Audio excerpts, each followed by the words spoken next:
쾅! 갑작스런 폭음에 문광욱 일병의 손이 멈춰섰습니다. 불과 10분 전까지만 해도 연평도 해병대는 연례 해상 사격 훈련을 마무리하고 있었어요.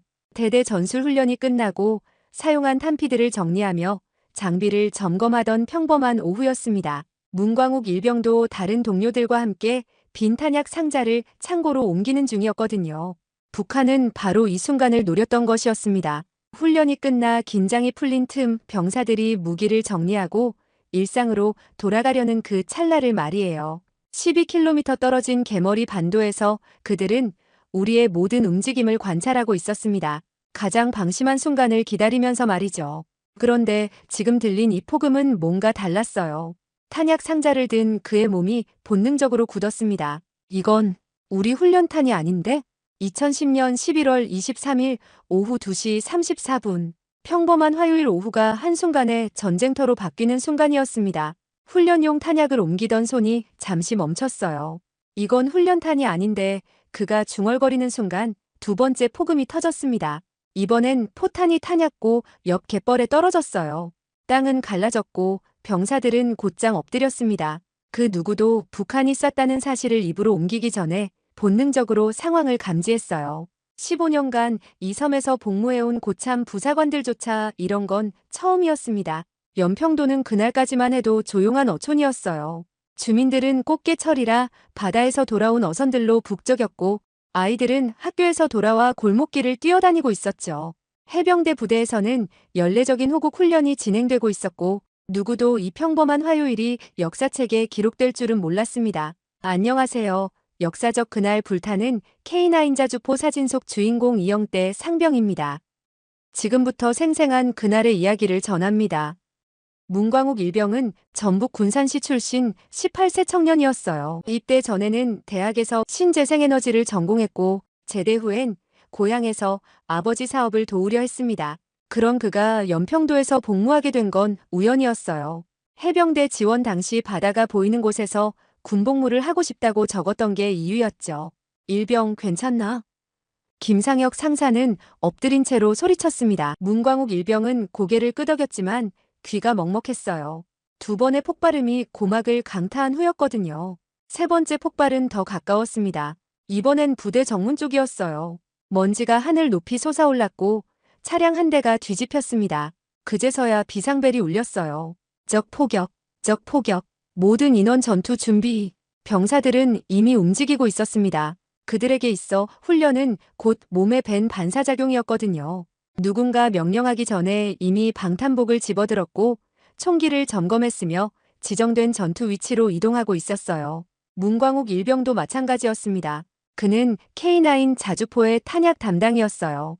평소 훈련에서 수백 번도 더 반복했던 동작들을 그대로 따라했습니다. 탄약고에서 포탄을 꺼내고 안전장치를 확인하고 포수에게 전달하는 일련의 과정이 자동으로 진행됐죠. 네 번째 포탄이 떨어졌을 때 연평도 민가에서도 비명소리가 들려왔습니다. 주민들이 대피하는 소리, 아이들이 우는 소리가 바람을 타고 부대까지 전해졌어요.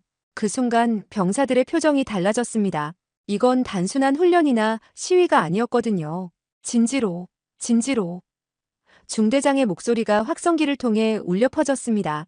K9 자주포들이 움직이기 시작했어요. 시속 60km의 속도로 갯벌과 도로를 가로질러 미리 준비된 포진지로 향했습니다. 문광욱 일병은 포탄 상자를 들고 차량에 뛰어올랐어요.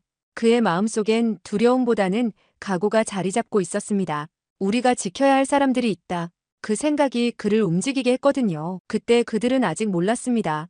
이날의 전투가 단 13분 만에 응전으로 끝날 것이라는 사실을, 그리고 그 짧은 시간이 한반도의 운명을 바꿀 것이라는 사실을 말이에요. 포격은 무차별적이었습니다. 민가 관측소, 병사 숙소까지 가리지 않았어요. 연평도 상공에 검은 연기가 피어오르고 곳곳에서 화재가 발생했습니다. 지휘부는 즉시 실제 포격 상황을 선언했고 모든 자주포는 유계 진지로의 긴급 기동 명령을 받았어요. K9 자주포 포반장 김상사는 무전기를 붙잡고 말했습니다. 탄장전 사거리 확인. 관측망 연결하고 속도 80km까지 허용한다. 평소 훈련에서는 안전을 위해 50km로 제한했던 속도였지만 지금은 그럴 때가 아니었거든요. 병사들은 방탄복도 제대로 입지 못한 채 차량에 뛰어올랐어요. 문광욱 일병은 포탄 상자를 끌어안고 K9 자주포 뒤편에 탔습니다. 평소라면 안전장비부터 점검했겠지만 지금은 일초가 급했어요. 진지는 이미 예행 연습으로 수차례 익힌 곳이었습니다. 연평도 서쪽 끝자락, 북한이 보이는 해안가였어요. 그곳에는 미리 굴착해둔 포진지가 6개 있었고 각각 K9 자주포가 한 대씩 들어갈 수 있도록 설계되어 있었습니다. K9은 시속 60km로 갯벌과 도로를 달렸어요. 포시는 이동 중에도 수평을 유지했고 포수들은 차량 안에서 좌표를 확인하고 있었습니다. 문광욱 일병은 차량이 흔들릴 때마다 포탄이 부딪히지 않도록 꽉 잡고 있었어요. 목표는 개머리 반도다. 소대장이 무전으로 알렸습니다. 개머리 반도는 연평도에서 북쪽으로 12km 떨어진 북한 땅이었어요. 그곳에 북한군 해안포 기지가 있다는 건 이미 파악된 정보였습니다. 첫 번째 K9이 진지에 도착했을 때 북한의 5번째 포탄이 연평도 초등학교 근처에 떨어졌어요. 학교는 다행히 비어 있었지만 운동장 한가운데 깊은 구덩이가 생겼습니다. 아이들이 축구하며 뛰놀던 그 자리에 말이에요. 빨리, 빨리. 김상사가 소리쳤습니다. K9 자주포가 진지에 들어서자마자 위장막을 씌웠어요. 북한 관측병들이 우리 포의 위치를 파악하지 못하도록 하기 위해서였습니다. 문광욱 일병은 포탄 상자에서 첫 번째 포탄을 꺼냈어요. 155mm 고폭탄 K307이었습니다. 무게가 43kg이나 나가는 이 포탄을 혼자서는 들기 어려웠지만 동료와 함께라면 문제 없었어요. 장약 5호 준비. 포수가 외쳤습니다. 장약이란 포탄을 멀리 날려보내는 화약을 말해요. 5호는 표준 위력으로 12km 거리에 있는 목표물을 정확히 타격할 수 있는 수준이었습니다. 두 번째, 세 번째 K9도 연달아 진지에 도착했어요. 6문의 자주포가 모두 자리를 잡는 데 걸린 시간은 13분이었습니다. 평소 훈련에서는 15분이 기준이었는데 실전에서는 3분을 단축한 셈이었어요. 좌표 확인, 북북서 방향, 거리 12.1km. 관측병의 목소리가 무전기를 통해 들려왔습니다. 개머리 해안포 기지의 정확한 위치였어요. GPS 좌표로는 북위 37도 59분, 동경 125도 41분이었습니다. 포탄은 병사들이 손으로 직접 날랐어요. 포탄 운반차도 있었지만 속도를 위해서는 사람이 직접 나르는 게 빨랐거든요. 문광욱 일병을 비롯한 탄약병들이 릴레이처럼 포탄을 전달했습니다. 일제 사격은 3분 내 준비를 마쳤어요. 6문의 K9 자주포가 모두 같은 방향을 향했습니다. 포구에서는 열기가 뿜어져 나왔고 포수들은 최종 점검을 하고 있었어요. 그냥 훈련처럼 하면 되는 거야. 훈련처럼. 한 장병이 스스로를 다독였습니다. 떨리는 손으로 포탄 신관을 조정하면서 말이에요. 하지만 이번엔 훈련용 모의탄이 아니라 실전용 고폭탄이었어요. 김상사는 마지막으로 무전기를 들었습니다. 포7중대 사격 준비 완료. 언제든 발사 가능합니다. 그의 목소리는 떨리지 않았어요. 오히려 평소보다 더 침착했습니다. 지휘소에서 최종 승인이 떨어지길 기다리는 동안 병사들은 각자의 자리에서 숨을 고르고 있었어요. 북한의 6번째 포탄이 연평도 어딘가에 떨어지는 소리가 들렸지만 이제 그들은 당황하지 않았습니다. 반격의 시간이 다가오고 있었거든요. 오후 2시 46분 자주포 6문이 포진을 끝냈습니다. 북한의 첫 번째 포격이 있은 지 정확히 13분 후였어요. 이는 전 세계 어떤 포병 부대와 비교해도 놀라운 속도였습니다. 목표 좌표 확보. 개머리 해안포 거리 12.1km 북북서 방향. 관측병 이 병장의 목소리가 무전기를 통해 또렷하게 들려왔어요.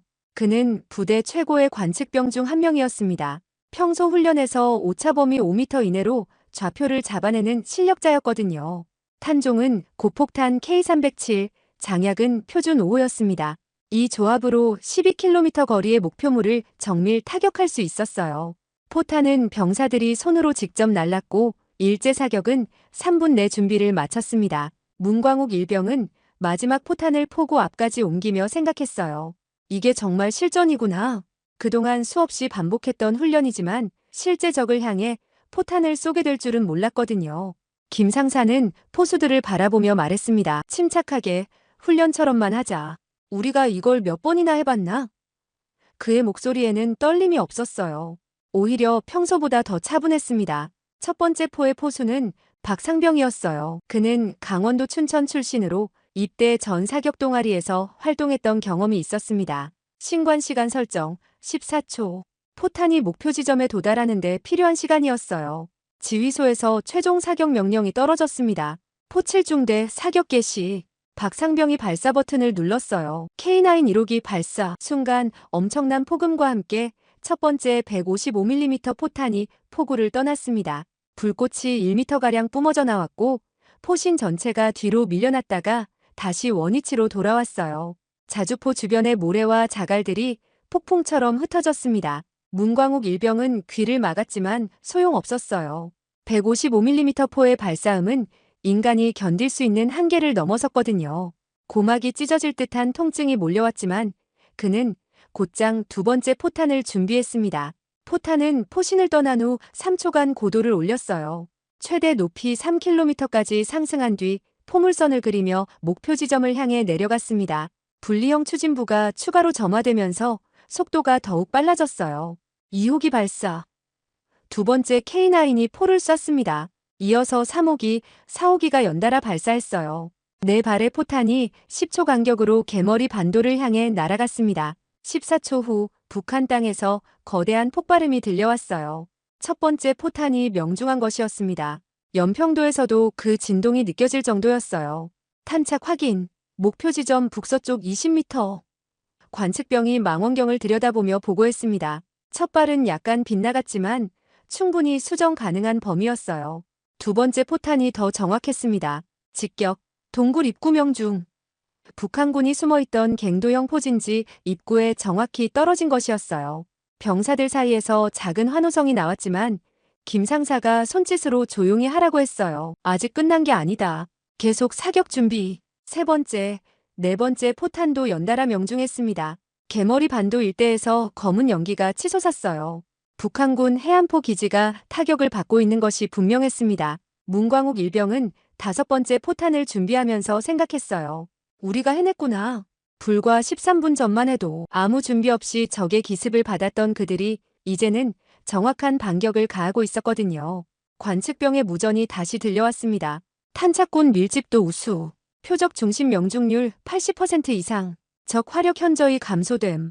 그때까지도 그들은 몰랐어요. 이 정밀한 대응 사격이 북한으로 하여금 추가 도발을 포기하게 만들 것이라는 사실을, 그리고 단 13분의 신속한 전개가 한반도의 균형을 바꿔놓을 것이라는 사실을 말입니다. 2시 47분. 첫 번째 대응 사격이 시작되었습니다. K9 자주포의 강선이 포탄을 밀어내며 155mm 탄이 곧장 개머리 반도를 향해 날아갔어요. 포탄은 포신을 떠난 후 3초간 고도 상승했습니다. 이어서 분리형 추진부가 추가 점화를 일으켰어요. 마하 2.5의 속도로 포물선을 그리며 북한 땅을 향해 돌진했습니다. 첫 발은 북한군 막사 외곽 20m 지점에 떨어졌어요. 관측병 이 병장이 망원경으로 확인하며 보고했습니다. 거리 수정이 필요했지만 방향은 정확했어요. 문광욱 일병은 두 번째 포탄을 재빨리 장전했습니다. 43kg의 무게가 어깨에 묵직했지만 아드레날린이 솟구치면서 힘이 났어요. 동료 병사와 함께 포구까지 옮기는데 10초도 걸리지 않았습니다. 수정된 좌표로 두 번째 포탄이 발사되었어요. 이번엔 더 정확했습니다. 동굴형 포진지 입구에 직격탄이 명중했거든요.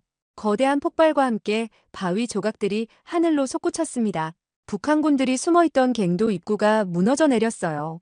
콘크리트와 강철로 보강했던 구조물이 K307 고폭탄의 위력 앞에서는 소용없었습니다. 17kg의 폭약이 터지면서 반경 50m 내의 모든 것을 파괴했거든요. 세 번째, 네 번째 포탄이 연달아 발사되었습니다. 6문이 K9이 교대로 쏘면서 지속적인 화력을 유지했어요.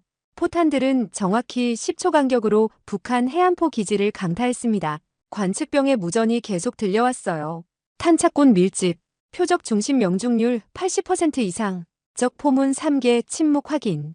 북한군의 반격 능력이 현저히 약화되고 있었습니다. 김 상사가 포수들에게 지시했습니다. 화점을 분산하라고요.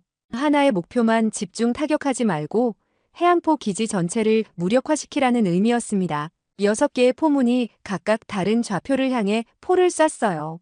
5번째 포탄은 탄약고 근처에 떨어졌습니다. 유폭이 일어났는지 평소보다 더 큰 폭발음이 들려왔어요. 북한군들이 저장해둔 포탄들이 연쇄 폭발을 일으킨 것 같았습니다. 6번째 포탄은 지휘소로 추정되는 건물을 타격했어요. 위성사진으로 파악했던 그 위치에 정확히 명중했습니다. 레이더 안테나와 통신 장비들이 파편에 의해 파괴되었을 거예요. 문광욱 일병은 7번째 포탄을 준비하면서 주변을 둘러봤습니다. 동료들의 얼굴에는 긴장감과 함께 묘한 자신감이 스며 있었어요. 처음엔 당황했지만 이제는 훈련받은 대로 차분히 임무를 수행하고 있었거든요. 북한에서 더 이상 포탄이 날아오지 않았습니다. 우리의 7번째, 8번째 포탄이 연달아 명중한 후부터였어요. 적의 화력이 완전히 억제된 것 같았습니다. 10번째 포탄이 발사될 때쯤 북한 해안포 기지 일대는 연기로 뒤덮였습니다. 여러 곳에서 화재가 발생했고 2차 폭발이 계속 이어졌어요. 우리의 정밀 사격이 효과를 발휘하고 있었습니다. 관측병이 최종 보고를 했어요. 북한군 방사포 포문 6기 중 3기는 명확히 침묵했다고요. 나머지 포문에서도 재사격 징후가 보이지 않는다고 했습니다. 군사위성 분석에 따르면 해당 포진지 일대에서 방사된 매연은 3문에 불과했다고 나중에 확인되었어요. 나머지는 발사도 못하고 피격된 것으로 판단됐습니다. 김 상사가 무전기를 들고 지휘소에 보고했습니다. 목표 타격 완료, 적 화력 무력화 추정, 추가 사격 대기 중이라고요. 그의 목소리에는 안도감이 섞여 있었습니다. 문광욱 일병도 마찬가지였어요. 11번째 포탄을 손에 든 채로 북쪽 하늘을 바라봤습니다.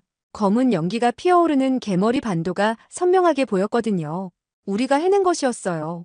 하지만 전투는 아직 끝나지 않았습니다. 2시 53분, 북한군의 2차 사격이 시작되었습니다.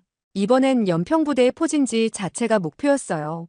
우리의 대응 사격으로 큰 피해를 입은 북한이 보복에 나선 것이었습니다. 첫 번째 2차 포탄이 K9 옆 야전 방공망에 떨어졌어요. 거대한 폭발음과 함께 레이더 장비가 산산조각 났습니다. 파편들이 사방으로 흩어지면서 근처에 있던 수송 차량 하나가 불에 탔어요. 문광욱 일병은 그 순간 포탄을 나르던 중이었습니다. 폭발의 충격파가 그를 땅바닥에 넘어뜨렸어요.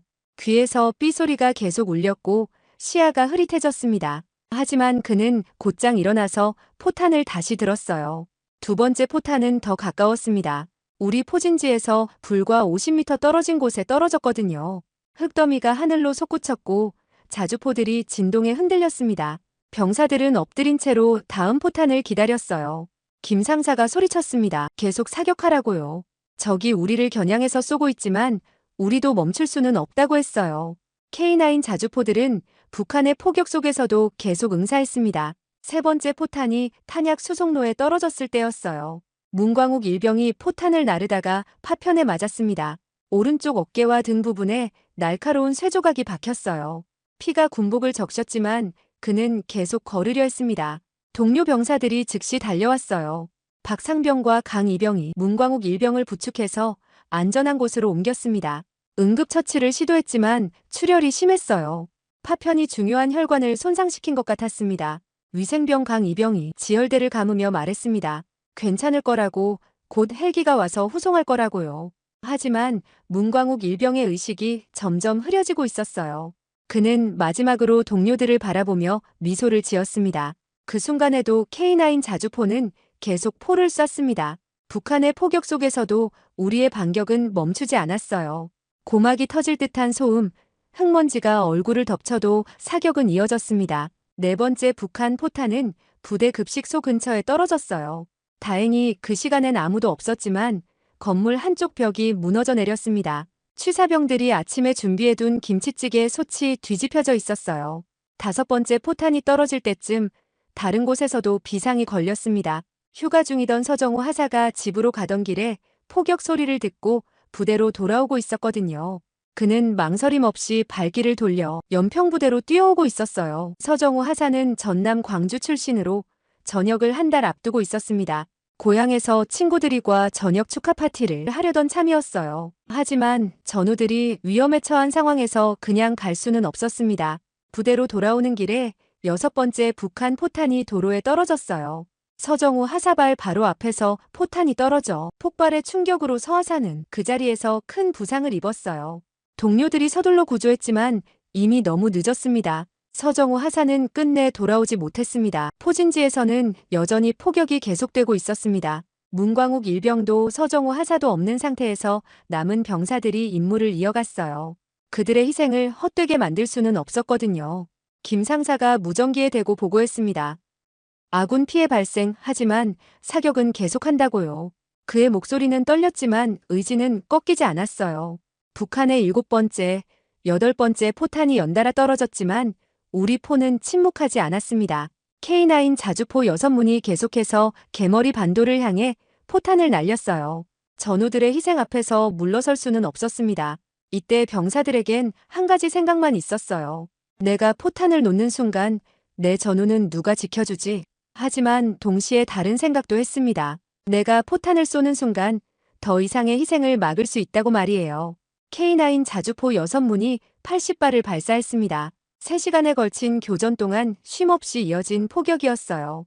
그중 상당수가 동굴형 진지를 직접 타격했고 북한군 방사포, 포문 6기 중 3기는 명확히 침묵했습니다.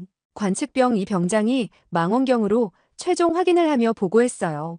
적 포문 3개 완전 침묵 확인. 나머지 포문에서도 재사격 징후 없음. 개머리 반도 일대에서 더 이상 포구 화염이 보이지 않았거든요. 군사위성 분석에 따르면 해당 포진지 일대에서 방사된 매연은 3문에 불과했다고 나중에 확인되었습니다. 사격 흔적이라는 뜻이었어요. 나머지 포문들은 발사도 못하고 피격된 것으로 판단됐습니다. 김 상사가 쌍안경을 내려놓으며 말했어요. 우리가 해냈다. 그의 목소리에는 안도감과 함께 묘한 자부심이 섞여 있었습니다. 불과 몇 시간 전만 해도 기습 공격을 받아 당황했던 그들이 이제는 적을 완전히 무력화시켰거든요. 첫 번째 타격 지점은 북한군 지휘소였습니다. 위성사진으로 파악했던 그 건물에 K307 고폭탄 5발이 집중되었어요. 콘크리트 구조물이 완전히 파괴되었고 통신 안테나들도 모두 부서졌습니다. 이로 인해 북한군의 지휘체계가 마비되었을 거예요. 두 번째 타격 지점은 탄약고였습니다. 우리의 6번째 포탄이 직격하면서 대규모 유폭이 일어났어요. 연쇄 폭발로 인해 북한군들이 저장해둔 포탄 대부분이 한꺼번에 터진 것 같았습니다. 그 폭발음은 연평도에서도 명확히 들렸거든요. 세 번째로는 포문들 자체를 직접 타격했습니다. 갱도 입구에 설치된 북한군 해안포들이 하나씩 침묵해갔어요. 122mm 방사포와 130mm 해안포들이 우리 포탄에 의해 파괴되었습니다. 박상병이 마지막 포탄을 장전하며 물었어요. 정말 끝난 건가요? 개머리 반도에서 더 이상 반격이 없었거든요. 김 상사가 고개를 끄덕였습니다. 적어도 오늘은 끝났다. 위성 분석 결과 더욱 놀라운 사실이 드러났습니다. 우리의 명중률이 80%를 넘어섰다는 것이었어요. 80발 중 64발이 목표 지점 반경 50m 내에 떨어진 것으로 확인되었습니다. 이는 전 세계 포병 부대와 비교해도 최고 수준의 정확도였어요. 특히 갱도형 포진지에 대한 타격 효과가 뛰어났습니다. 북한군이 바위를 파서 만든 견고한 진지였지만 K307 고폭탄의 관통력 앞에서는 속수무책이었어요. 입구가 무너지면서 내부의 장비와 인원이 모두 매몰되었을 것으로 추정되었습니다. 레이더 분석에서도 흥미로운 결과가 나왔어요. 북한의 마지막 포격 이후 해당 지역에서 어떤 움직임도 포착되지 않았습니다. 차량 이동, 인원 활동, 심지어 통신 신호도 완전히 중단된 상태였어요. 이 병장이 관측 장비를 정리하며 말했습니다. 미군조차 이런 결과를 보고 놀랄걸요. 실제로 주한미군 사령부에서는 한국 해병대의 대응 사격 능력을 재평가하기 시작했거든요. 이토록 신속하고 정확한 반격은 예상하지 못했던 것이었습니다. 가장 중요한 건 억제 효과였어요. 북한이 추가 도발을 시도하지 못하게 만든 것이었습니다. 우리의 정밀 타격을 목격한 북한군으로서는 함부로 도발할 엄두를 내지 못했을 거예요. 김 상사가 80번째 포탄을 바라보며 생각했습니다. 이 마지막 한 발이 과연 필요할까 싶었어요. 이미 적은 완전히 침묵했고 반격 능력도 상실했거든요. 하지만 확실하게 마무리해야 했습니다. 마지막 포탄이 발사되고 14초 후 개머리 반도에서 또 한 번의 폭발이 일어났어요. 이것으로 연평도 포격전의 대응 사격이 완전히 끝났습니다. 시계를 보니 오후 5시 20분이었어요. 병사들이 포를 쏘기 시작한 지 2시간 33분 만이었습니다. 하지만 그 시간 동안 이루어낸 성과는 놀라운 것이었어요. 완벽에 가까운 정밀도로 적을 무력화시킨 것이었습니다. 이 놀라운 명중률과 신속한 대응 능력은 곧 전 세계 군사 전문가들의 주목을 받게 될 것이었습니다. 사격이 계속되는 동안 공군의 F-15K와 KF-16 전투기 4대가 인근 공역에 전개되었습니다. 수원 공군기지와 서산 공군기지에서 긴급 출격한 것이었어요. 전투기들의 엔진 소음이 연평도 상공을 가로질렀습니다. F-15K 스트라이크 이글 2대가 먼저 도착했어요. 고도 3,000m에서 연평도 일대를 선회하면서 상황을 파악했습니다. 조종사들은 아래에서 벌어지는 포격전을 내려다보며 긴장했어요. 언제든 공대지 미사일을 발사할 준비를 하고 있었거든요. 이어서 KF-16 파이팅 팔콘 2대도 합류했습니다. 이들은 좀 더 낮은 고도에서 북한의 추가 움직임을 감시했어요. 레이더로 북한 공역을 스캔하면서 적기 출현에 대비했습니다. 하지만 작전권은 여전히 지상에 있었습니다. 공군 전투기들은 해병대의 지원 역할에 머물렀어요. 직접 북한을 공격할 권한은 없었습니다. 오직 북한이 확전을 시도하거나 연평도에 추가 위협이 될 때만 개입하기로 되어 있었거든요. F-15K 편대장 김소령이 무전으로 상황을 보고했습니다. 연평상공 도착, 적기 활동 없음, 지상군 지원 대기 중. 그의 목소리는 침착했지만 손에는 미사일 발사 버튼 위에 올려져 있었어요. 전투기들의 존재만으로도 충분한 억제 효과가 있었습니다. 북한으로서는 더 이상 상황을 확대할 수 없었거든요. 만약 추가 도발을 시도한다면 공중 폭격을 각오해야 했습니다. F-15K에 탑재된 슬래미알 미사일의 사거리는 270km였어요. 개머리 반도는 물론 그 뒤쪽 기지까지 타격할 수 있었습니다.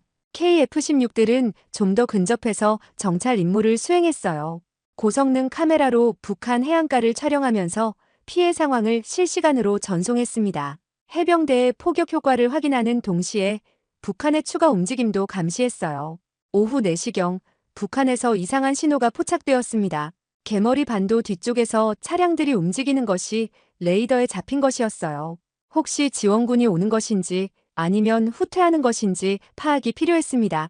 F-15K가 좀 더 북쪽으로 이동해서 확인해봤어요. 차량들은 해안가에서 멀어지는 방향으로 움직이고 있었습니다. 추가 공격이 아니라 철수인 것 같았어요. 북한군들이 우리의 정밀 타격에 놀라서 후퇴하는 것으로 보였습니다. 4시 30분경 북한의 포격이 완전히 중단되었어요. 더 이상 개머리 반도에서 포고화염이 관측되지 않았습니다. 전투기 조종사들도 이를 확인했어요. 적의 반격 능력이 완전히 무력화된 것 같았습니다. 공군 작전 통제소에서는 전투기들에게 계속 대기하라고 지시했습니다. 북한이 다른 지역에서 반격을 시도할 가능성도 있었거든요. 하지만 시간이 지날수록 그런 징후는 보이지 않았어요. 오후 5시 해병대의 마지막 포격이 끝나고 나서도 전투기들은 1시간 더 대기했습니다. 혹시 모를 상황에 대비한 것이었어요. 하지만 북한은 추가 사격 없이 완전히 후퇴한 상태였습니다. 김소령이 최종 보고를 했어요.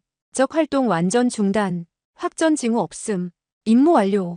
F-15K와 KF-16들이 차례로 기지로 돌아갔습니다. 엔진 소음이 점점 멀어지면서 연평도 상공이 다시 조용해졌어요. 결과적으로 이번 교전은 명확히 해병 연평부대의 단독 교전이었습니다. 공군은 지원 역할에만 머물렀고 실제 전투는 지상의 K9 자주포가 도맡았어요. 해병대가 스스로의 힘으로 북한의 도발을 막아낸 것이었습니다. 전투기들의 존재는 확전 방지에 결정적 역할을 했어요. 북한으로서는 함부로 상황을 키울 수 없었거든요. 만약 추가 도발을 했다면 공중 폭격이라는 더 큰 타격을 받을 수 있었으니까요. 김 상사가 하늘을 올려다보며 말했습니다. 우리 혼자서도 충분했네. 동료들이 고개를 끄덕였어요. 물론 공군의 지원이 있었기에 가능한 일이었지만 실제 전투는 그들 스스로 해낸 것이었습니다. 그런데 이후 북한은 정말 이상했어요. 다시는 연평도나 서해오도에 포격 도발을 시도하지 않았거든요. 과연 그들이 무엇을 두려워하게 된 것일까요? 그 이유는 곧 밝혀질 것입니다. 연평도는 다시 고요해졌습니다. 포연이 거치자 병사들은 서로의 얼굴을 확인하며 조용히 포신을 닦았어요. 하지만 모든 얼굴을 다시 볼 수는 없었습니다. 문광욱 일병과 서정우 하사는 영원히 돌아오지 않을 테니까요. 문광욱 일병은 전북 군산이 고향인 평범한 18살 청년이었어요. 대학에서 신재생에너지를 전공하며 아버지의 사업을 도우려 했던 그였습니다. 연평도에서의 군복무는 그에게 바다가 보이는 곳에서의 추억을 만들어주려던 계획이었어요. 하지만 그 바다는 그에게 마지막 풍경이 되고 말았습니다. 서정우 하사는 더욱 안타까웠어요. 전역을 한 달 앞둔 베테랑이었거든요. 전남 광주에서는 친구들이 저녁 파티를 위해서 기다리고 있었습니다. 휴가를 받고 집으로 향하던 중이었습니다. 하지만 연평도에서 들려오는 포격 소리를 듣고 망설임 없이 부대로 발길을 돌렸어요. 전우들을 두고 갈 수는 없다는 일념 때문이었습니다. 김 상사가 포탄 한 발을 쓰다듬으며 말했어요. 이 포탄 때문에 우리가 이길 수 있었던 게 아니야. 무슨 뜻이냐고 묻는 후배에게 그가 답했습니다. K9이 아니라 K9을 다루는 우리 때문이었다고. 그날의 전투는 기술의 승리가 아니었어요. K9 자주포는 분명 뛰어난 무기체계였지만 그것만으로는 불가능했습니다. 13분 만에 전투 준비를 완료한 것도 80%가 넘는 명중률을 기록한 것도 동료의 희생 앞에서도 임무를 포기하지 않은 것도 모두 사람의 의지였거든요. 이 병장이 관측 장비를 정리하며 회상했습니다. 우리가 그냥 매뉴얼대로만 했다면 이런 결과는 나올 수 없었을 거야. 평소 훈련에서 반복했던 것보다 3분이나 빠른 전개, 실전에서만 가능했던 속도였어요. 그 3분의 차이가 전투의 승패를 가른 것이었습니다. 민간인 피해도 있었어요. 연평도 주민 2분이 북한의 무차별 포격으로 목숨을 잃었습니다. 어민과 공사 관계자였던 그들은 아무런 잘못도 없었어요. 단지 연평도에 살고 있었다는 이유만으로 희생된 것이었습니다. 포격이 끝난 후 마을 곳곳에서 화재가 발생했어요. 주택 12동이 파괴되고 25동이 불에 탔습니다. 주민들이 평생 모아온 재산들이 한순간에 사라진 것이었어요. 하지만 더 큰 피해를 막을 수 있었던 건 해병대의 신속한 대응 때문이었습니다. 박상병이 마지막 포탄을 창고에 정리하며 말했어요. 우리가 빨리 쏘지 않았다면 더 많은 분들이 다치셨을 거야. 실제로 북한의 포격은 민간 지역을 가리지 않았거든요. 초등학교, 보건소, 마을회관까지 무차별적으로 노렸습니다. 그렇다면 왜 북한은 그 이후로 다시 연평도를 건드리지 않았을까요? 답은 간단했어요. 우리의 대응 능력을 직접 확인했기 때문입니다. 북한군으로서는 예상하지 못했던 정밀하고 신속한 반격이었거든요. 북한이 가장 놀란 건 속도였어요. 기습 포격 후 13분 만에 반격을 받을 줄은 몰랐습니다. 그들의 계산으로는 적어도 30분은 걸릴 거라고 봤거든요. 하지만 한국 해병대는 그 절반도 안 되는 시간에 완벽한 반격 태세를 갖췄어요. 두 번째는 정확도였습니다. 80발 중 64발이 목표 지점에 명중한다는 건 북한으로서는 상상할 수 없는 수준이었어요. 그들의 포병 부대와는 차원이 다른 능력이었거든요. 세 번째는 지속성이었어요. 아군 피해가 발생해도 사격을 멈추지 않았습니다. 이런 의지력은 단순히 무기의 성능으로는 설명할 수 없었어요. 훈련된 정신력과 동료애가 만들어낸 결과였습니다. 김 상사가 동료들을 바라보며 말했어요. 우리가 여기서 버틴 것 때문에 북한이 함부로 못하는 거야. 실제로 그 이후 13년간 북한은 서해 5도의 직접적인 포격 도발을 시도하지 않았습니다. 북한 귀순 외교관을 통해서 밝혀진 사실에 의하면 연평도 포격 사건이 일어나게 된 원인은 북한의 3대 세습 체계 구축을 위한 김정은 노동당 총비서의 업적 쌓기의 일환이었다고 말했습니다. 그런데 연평도 포격 도발 결과 한국군의 집중 포화로 북한군 해안포 진지인 개머리 포진지는 벌 둥지로 변하고 30여 명이 살상당했다고 보고되었습니다. 그런데 북한군이 이보다 더 두려워한 건 자동화된 K9 자주포는 1분에 6발 이상이 포탄이 발사되는데 북한의 해안포는 장전하고 발사하는 데까지 1분이 걸리는 구식포라는 것 때문이라고 합니다. 쏘고 이동까지 가능한 자주포일 뿐만 아니라 자동화까지 겸비한 K9 자주포는 북한 군인들에게 그 이후로 공포의 무기가 되었습니다. 해가 지면서 연평도는 평화로워졌어요. 어민들이 하나둘 돌아왔고 아이들도 집에서 나와 뛰어놀기 시작했습니다. 하지만 그 평화가 거저 주어진 게 아니라는 걸 모두 알고 있었어요. 부대 추모관에는 문광욱 일병과 서정우 하사의 영정 사진이 놓여 있습니다. 그들의 미소는 여전히 밝았어요. 18살 청년의 꿈과 전역을 앞둔 서하사의 희망이 그 속에 담겨 있었습니다. 그날 연평부대는 기술로 싸운 것이 아니라 훈련을 통해 몸에 배인 즉흥태세와 해병 정신으로 버텨낸 전투였어요. K9 자주포라는 훌륭한 무기가 있었지만 그것을 움직인 건 해병 정신 안 되면 되게 하라. 임전무퇴의 정신, 전우회 때문이었습니다. 즉 동료를 지키려는 마음, 민간인을 보호하려는 의무감, 조국을 수호하려는 사명감이었어요. 그리고 단 13분, 그 짧은 시간이 억제력을 만들었고 그 기억은 지금도 북한의 방사포를 멈추게 합니다. 연평도의 포연은 거쳤지만 그날의 정신은 여전히 이 섬을 지키고 있어요. 문광욱 일병과 서정우 하사 그리고 희생된 민간인분들을 추모하며 그들의 희생이 헛되지 않도록 우리는 평화를 지켜나갈 것입니다. 구독, 좋아요 해주시고 자랑스러운 대한민국 군인들을 댓글로 격려해주세요. 칠흑 같은 어둠이 깔린 이란의 자그로스 산맥. 고요한 정적을 깨는 건 불타는 금속 조각들이 대기를 찢으며 내뿜는 날카로운 비명뿐입니다. 미 공군 최강의 사냥꾼 F-15 전투기가 이란군의 미사일에 피탄되어 거대한 화염 덩어리로 변한 채 추락합니다. 메이데이, 조종불능, 사출하겠다, 이젝션. 간신히 낙하산 하나에 의지해 적진 한복판에 떨어진 바이퍼 소령. 부상당한 다리를 끌며 차가운 바위 틈에 몸을 숨긴 그의 귓가엔 굶주린 늑대처럼 달려드는 이란 혁명 수비대의 거친 고함이 들려옵니다. 저기! 낙하산이다! 미군을 잡아라! 생포하는 자에겐 평생 먹고 살 현상금을 주겠다. 서치라이트 불빛이 그의 코앞을 훑고 지나가는 절체절명의 순간. 그런데 말입니다. 놈들이 간과한 사실이 하나 있습니다. 바이퍼 소령의 서바이벌 라디오가 켜지는 순간 지구 반대편 백악관 상황실의 모든 시계가 멈췄다는 것입니다. 내 조종사를 당장 데려와라.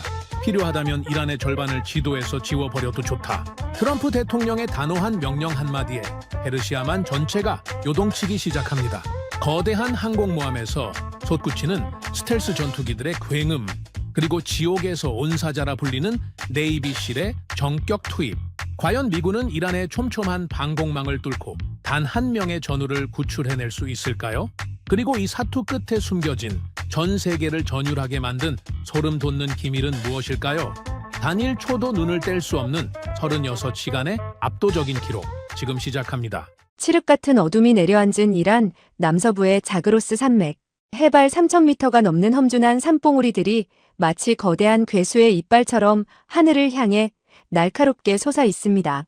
이 고요하고 서늘한 정적을 깨뜨리는 것은 단 하나 9만 파운드의 강력한 추력을 뿜어내며 밤하늘을 가르는 미 공군 최강의 타격 전력 F-15E 스트라이크 이글의 날카로운 엔진은 뿐입니다.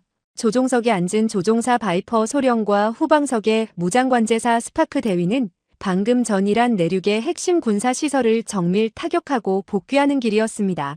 작전은 완벽했습니다. 레이더망의 빈틈을 파고들어 목표물을 초토화했고 이제 아군 기지가 있는 안전한 영공까지만 나가면 되는 상황이었습니다. 하지만 그들이 방심한 것은 아니었습니다. 적진 한복판에서의 비행은 단 1초도 긴장을 늦출 수 없는 살얼음판과 같았으니까요. 그때였습니다. 기체 내부의 적 레이더 경보 장치인 RWR이 비명 같은 경고음을 토해내기 시작했습니다. 삐, 삐, 삐 소리는 순식간에 날카로운 고음의 연속음으로 바뀌었습니다. 누군가 그들을 완전히 조준하고 있다는 죽음의 신호였습니다. 바이퍼, 우측 2시 방향, 지대공 미사일 라곤이다. 놈들이 우리를 잡았어. 당장 회피해. 후방석 스파크 대위의 다급한 목소리가 무전기를 타고 흘러나왔습니다. 바이퍼 소령은 본능적으로 조종관을 낚아채며 기체를 왼쪽으로 급격히 꺾었습니다. 육중한 F-15E 기체가 중력의 법칙을 거스르며 밤하늘에 거대한 궤적을 그립니다. 조종사의 몸에는 자신의 몸무게의 9배에 달하는 구지의 중력이 가해졌습니다. 폐의 공기가 빠져나가고 눈앞이 캄캄해지는 블랙아웃의 공포가 엄습했지만 그는 정신을 놓지 않았습니다. 안 돼, 놈들이 한 발이 아니야. 2발, 아니 3발이다. 체프 플레어 사출. 엔진 출력 최대로. 바이퍼 소령의 외침과 함께 기체 하부에서 수십 발의 플레어가 불꽃놀이처럼 터져 나왔습니다. 적의 열추적 미사일을 교란하기 위한 최후의 수단이었습니다. 밤하늘을 수놓는 화려한 불꽃들 사이로 이란군이 발사한 S-300 미사일 3발이 무서운 속도로 다가오고 있었습니다. 첫 번째 미사일은 플레어의 유혹에 빠져 허공에서 폭발했습니다. 하지만 두 번째 미사일은 달랐습니다. 끈질기게 기체의 엔진열을 추격하며 거리를 좁혀왔습니다. 기체는 비명을 지르듯 요동쳤고 칵핏 안은 온통 붉은색 경고등으로 물들었습니다. 버텨라, 제발 버텨줘. 조금만 더. 바이퍼 소령이 조종간을 끝까지 당기며 마지막 회피 기동을 시도한 순간 귀를 찢는 듯한 폭음과 함께 기체 뒷부분이 거대한 충격에 휘말렸습니다. 미사일의 근접 신관이 작동하며 쏟아낸 수천 개의 파편이 엔진 하나를 완전히 관통해버린 것입니다. 수억 달러짜리 최첨단 전투기가 순식간에 불타는 금속 덩어리로 변해 추락하기 시작했습니다. 고도는 급격히 낮아졌고 유압 시스템이 파괴되면서 조종 계통은 완전히 마비되었습니다. 메이데이, 메이데이. 여기는 이글원. 피탄되었다. 엔진 화재 발생. 조종 불능. 사출하겠다. 스파크, 당장 나가. 바이퍼. 아직 포기하면 안 돼. 고도가 너무 낮아. 아니, 지금 나가야 해. 이젝션. 이젝션. 바이퍼 소령이 사출 레버를 당기는 순간 두 사람의 좌석은 폭발적인 추진력과 함께 불타는 기체를 탈출했습니다. 뒤이어 F-15이 기체는 거대한 화염을 내뿜으며 이란의 험준한 산빛 아래 부딪혀 산산조각이 났다. 칠흑 같은 어둠 속에서 두 개의 낙하산이 펼쳐졌습니다. 하지만 지옥 같은 돌풍이 불어 닥치며 두 조종사의 거리는 순식간에 수 킬로미터 이상 벌어지기 시작했습니다. 바이퍼 소령은 가파른 절벽 사이에 빽빽한 숲속으로 떨어졌습니다. 나뭇가지들이 찢어지는 소리와 함께 그의 몸을 가차없이 핥히고 지나갔습니다. 그리고 마지막 순간 둔탁한 소리와 함께 단단한 바위 지면에 내동댕이 쳐졌습니다. 으악! 비명이 터져나왔습니다. 왼쪽 발목에서 으득하는 불길한 소리가 들림과 동시에 전신을 관통하는 듯한 날카로운 통증이 뇌를 찔렀습니다. 부러진 것일까? 아니면 심하게 삔 것일까? 지금 당장 어둠 속에서 확인할 방법은 없었습니다. 다만 분명한 것은 발을 땅에 딛는 것조차 지옥의 불길 위를 걷는 것 같은 극심한 통증이 밀려온다는 사실이었습니다. 그는 고통을 참으며 낙하산을 황급히 챙겨 바위 틈에 숨겼습니다. 주변은 오직 차가운 바람소리와 멀리서 들려오는 기체 잔해에 타오르는 소리뿐이었습니다. 스파크, 내 목소리 들리나? 응답해. 제발 아무나 응답해. 서바이벌 라디오를 꺼내 조심스럽게 무전을 날려보았지만 들려오는 것은 치지직거리는 공허한 노이즈뿐이었습니다. 바이퍼 소령은 홀로 남겨졌다는 서늘한 공포를 느꼈습니다. 그때였습니다. 산 아래쪽에서 여러 대의 차량 엔진 소리가 들리기 시작했습니다. 헤드라이트 불빛들이 마치 굶주린 늑대의 눈동자처럼 어둠을 가르며 산을 타고 올라오고 있었습니다. 이란 혁명 수비대였습니다. 그들은 이미 미군 조종사가 사출한 지점을 정확히 파악하고 포위망을 좁혀오고 있었습니다. 바이퍼 소령은 숨을 죽이고 바위 틈에 몸을 숨겼습니다. 발목의 고통 때문에 한 걸음을 옮기는 것조차 비명이 터져나올 것 같았지만 그는 입술을 깨물며 버텼습니다. 입안에서 비릿한 피냄새가 퍼졌습니다. 이란 당국은 이미 실종된 조종사를 찾는 자에게 막대한 현상금을 지급하겠다고 발표한 상태였습니다. 이제 이 산맥 전체가 그를 사냥하기 위한 거대한 덫으로 변한 것입니다. 시간은 냉혹하게 흘러갔습니다.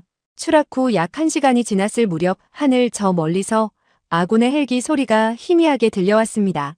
미군 수색 구조팀인 페이브 호크 헬기였습니다. 바이퍼 소령의 심장이 희망으로 요동쳤습니다. 하지만 그 기쁨도 잠시 산 너머에서 또 다른 거대한 폭음과 함께 예광탄들이 하늘을 수놓았습니다. 구조 헬기를 향해 이란군의 대공포가 일제히 불을 뿜은 것입니다. 여기는 구조팀. 적의 화력이 너무 거세다. 지대공 미사일 경보. 일단 회피한다. 무전기 너머로 들려오는 절망적인 외침. 그리고 잠시 후 바이퍼 소령은 믿을 수 없는 광경을 목격했습니다. 멀리 떨어진 능선 너머에서 구조 헬기가 조종사 한 명을 극적으로 끌어올려 황급히 이란 영공 밖으로 빠져나가는 모습이었습니다. 그것은 스파크 대위였을 것입니다. 동료는 구출되었습니다. 하지만 이제 이 험준한 적진 한복판에 남겨진 것은 부상당한 몸으로 홀로 남은 바이퍼 소령, 오직 그뿐이었습니다. 그는 어둠 속에서 자신의 권총인 SIG 사우어 P320을 확인했습니다.